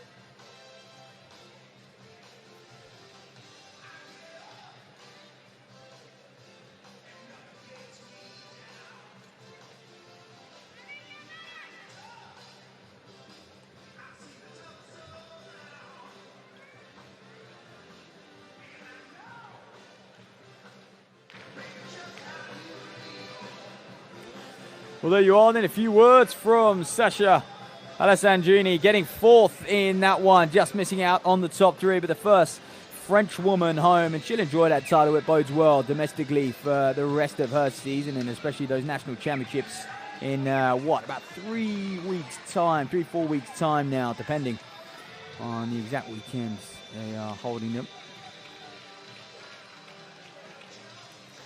So the men's long jump still. Subasic fouled out. This is Ranjian Solo. France here just walking back. That's his sixth and final round jump. Sits in fifth place at the moment with that 7:39 coming in round two. And just waiting to see what this one might be.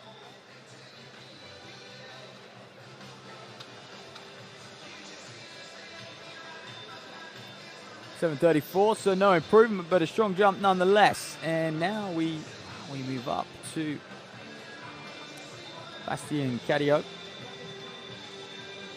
Currently in third with 763. This is his last chance to bump his way up the standings. 769 is Vladislav Mazur just ahead of him. And also, not a million miles away, Gisem Bowley, the world leader. What a scalp that would be to go beyond his mark. It's only 786. It's in touching distance for Bastien Cadio, really, on what he can do. It might not look like it on the scorecard, but certainly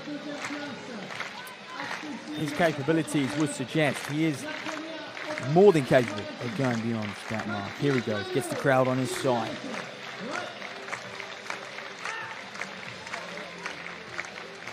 Bastien Cadio of France then to win on home soil and impress the home crowd. It's good. The energy was there.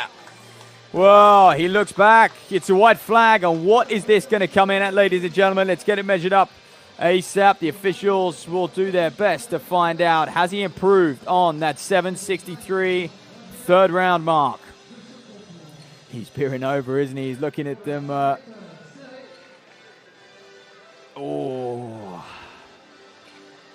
He knows. He knows before we do. Officially 7:66, so an improvement, but not quite good enough. He'll remain in third. Vladislav Mazur will hold on to that. He'll be the next to challenge Bowley. Bowley obviously lost the jump in order of where they were standing after 3 rounds, and it hasn't changed in the minor places. Will it change up at the top? Well, he really gave it his all, didn't he? Had the crowd on his side, had some fantastic speed, and you can see doing all he can to just hang in that air as long as possible. Almost got away with it, 3 centimeters shy. So the first of 2 finals for these men. This is the B final. Unfortunately, you can see there on your graphic, Leo Edon not to contest. So Leo Alakar and Cameron Nago, Morgan Leas and Matteo Colau goes on the outside.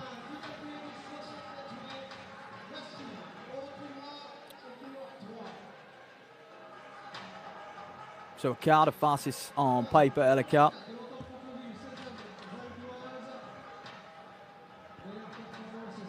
Lane 4, and athletes will take comfort in that, you know, when they go through the rankings. They might be nervous beforehand, and I think they just sometimes in this moment you can see we're getting them right before they're about to start. They'll be reminding themselves of, hey, what they can do, what they are capable of. Cameron to go. Brother will go in the final. Brother looked very, very smooth in the final, to say the least. Qualified quite comfortably in the heats. Sorry, he looked comfortable. We'll find out how he gets on in the final. In a moment's time, Morgan Leas in 6th, and right on the outside, Matteo Colau.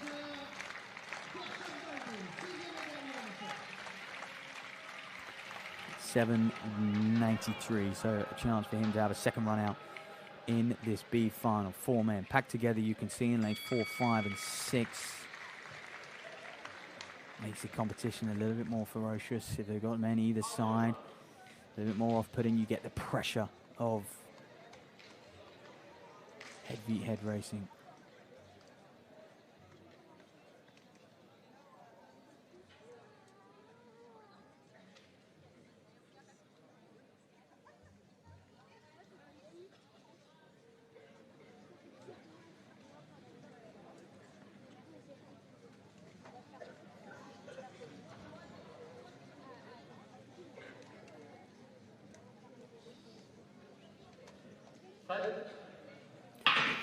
So then 4 men, 1 winner in this 60-meter hurdles B final, moving very well. It's Nago who's streaking clear the rest of the field. Going to the form book, you could say.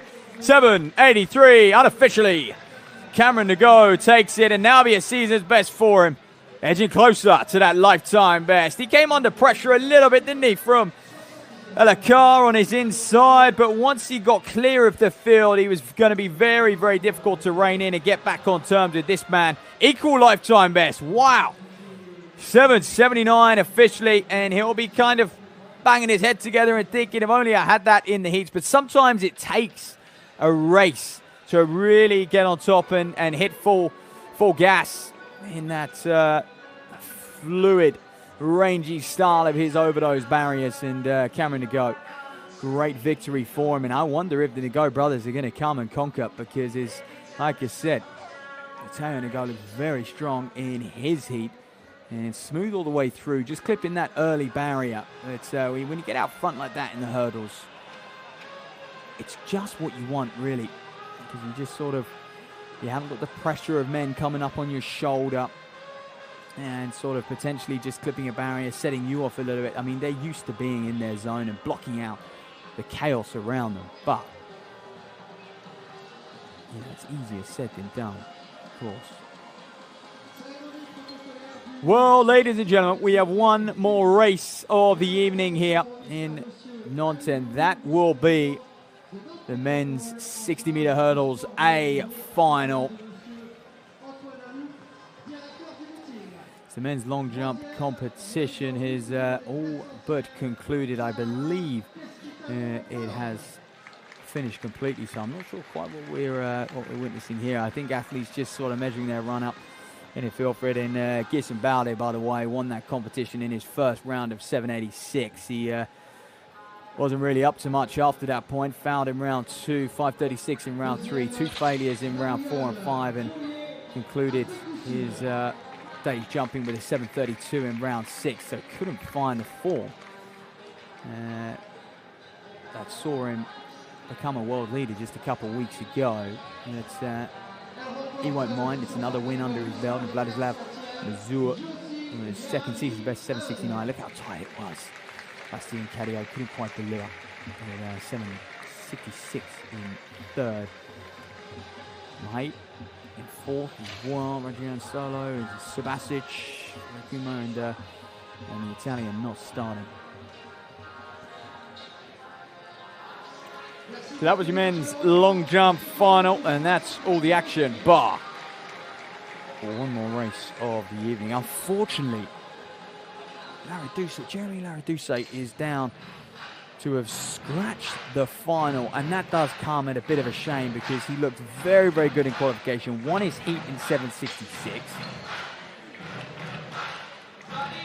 Ran out of the arena as if to say, look, I'm going to go prepare for the final and prioritize my recovery, but on my screen he is a scratch and down as not starting this men's 60-meter hurdle final, which is a shame, but it opens up the door for a few others. Daniel Cinero looked very, very good in qualification as well, didn't he? He had Lecour and Mathieu Nago, of course, another athlete to consider. 7.65 the way he moved, but well, there he is, Gisson Baudet, world leader, and now your 2025 meeting the Nantes Metropole champion.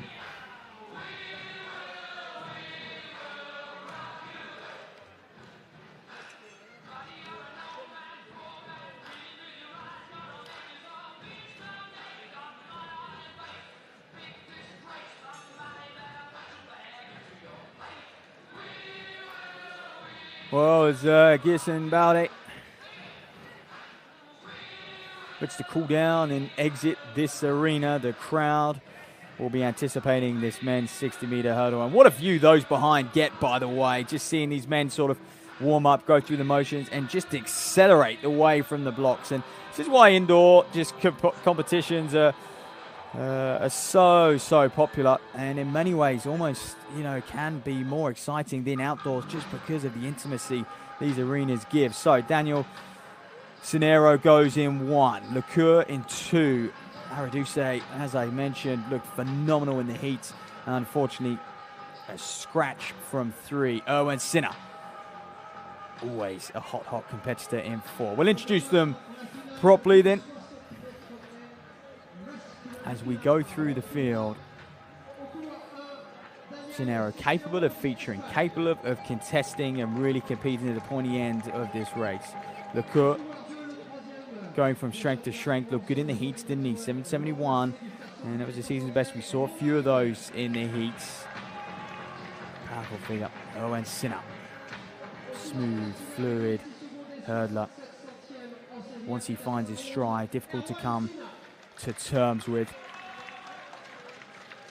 Aurel Manga, well, this man was very, very good in the heats as well, and he'll start to look at, that meet record from 2024, Willem Balossian, 7.54. Manga can get there. Mateo Nago also looking good. He was fast out of blocks, wasn't he? And then sort of went straight to strength. Well, an Indian won the women's 60-meter final. Can they do the men's? Tejas Shersey, third in the heat to get here. That was his story. On the outside, then Theo Pedre.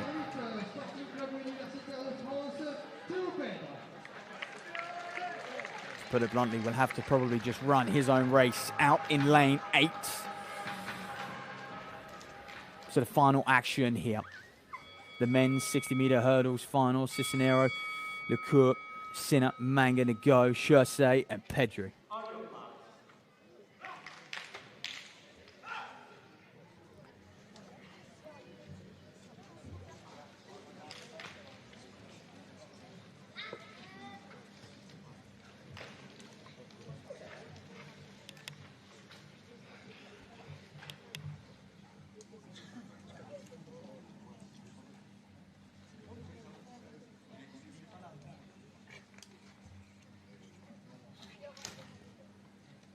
We await the start of the men's 60-meter final.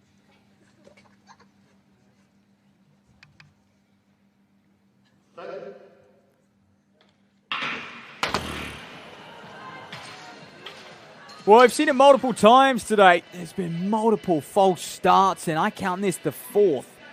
And false starts equaling the meet records. Who was it?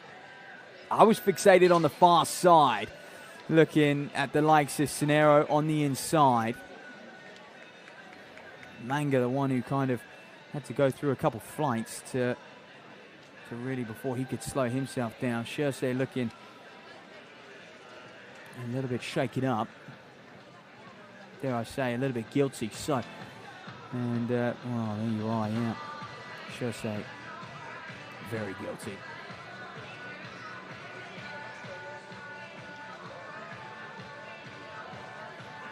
Unfortunately for him, well, I believe this will be a disqualification. Will it be a warning? I've been a bit confused.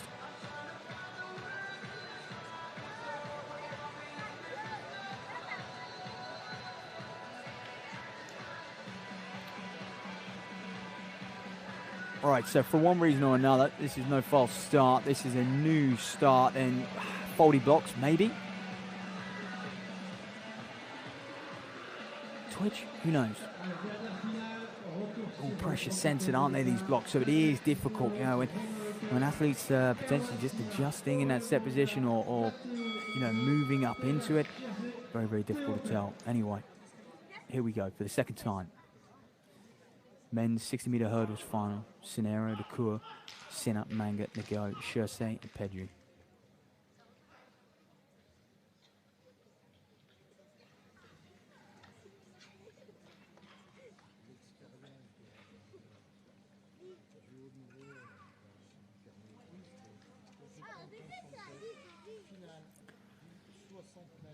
Shersey was the culprit, the reason for that first false start.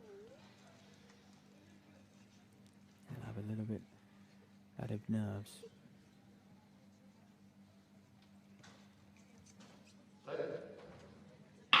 So away they go, then clean start on this one. Look at Sinner in the middle. Nago as well. Manga, Nago pulls out. It's all Manga at this stage. Can he hold on? Yes, he can. Leans at the line.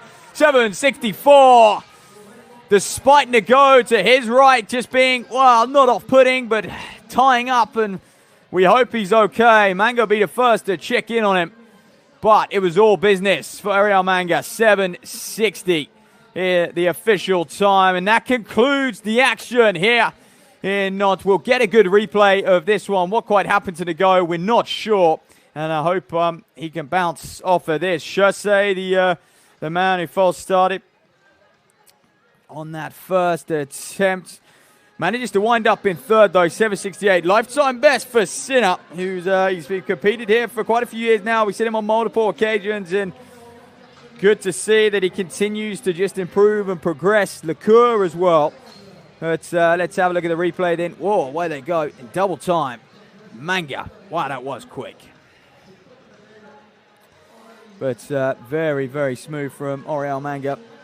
And we're going to hear some words from the man before everyone files out of this arena and until next year. But it continues to grow in its 11th year now.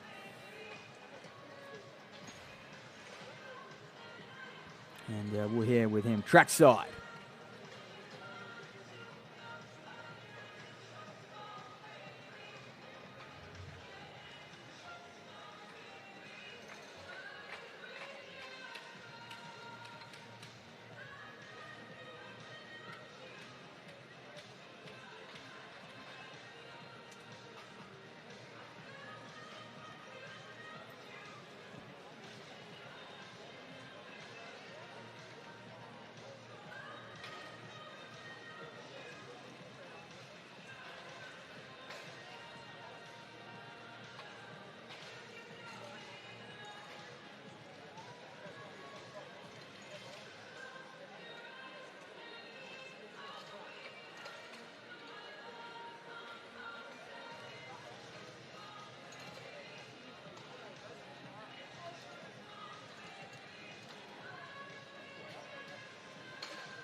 Well, there you have it. What lies ahead for Ariel Manga? After one victory, you look to seek your next, don't you? Erwan Sinner in second. Tejas Shersey in third. Lifetime best for Sinner. Manga couldn't improve on his impressive heat performance. But, hey, he'll be happy enough with the win, especially under the under the cosh of that first false start. And Laradouce, who looked very, very good in the heat, did not line up for that final. So that concludes the action.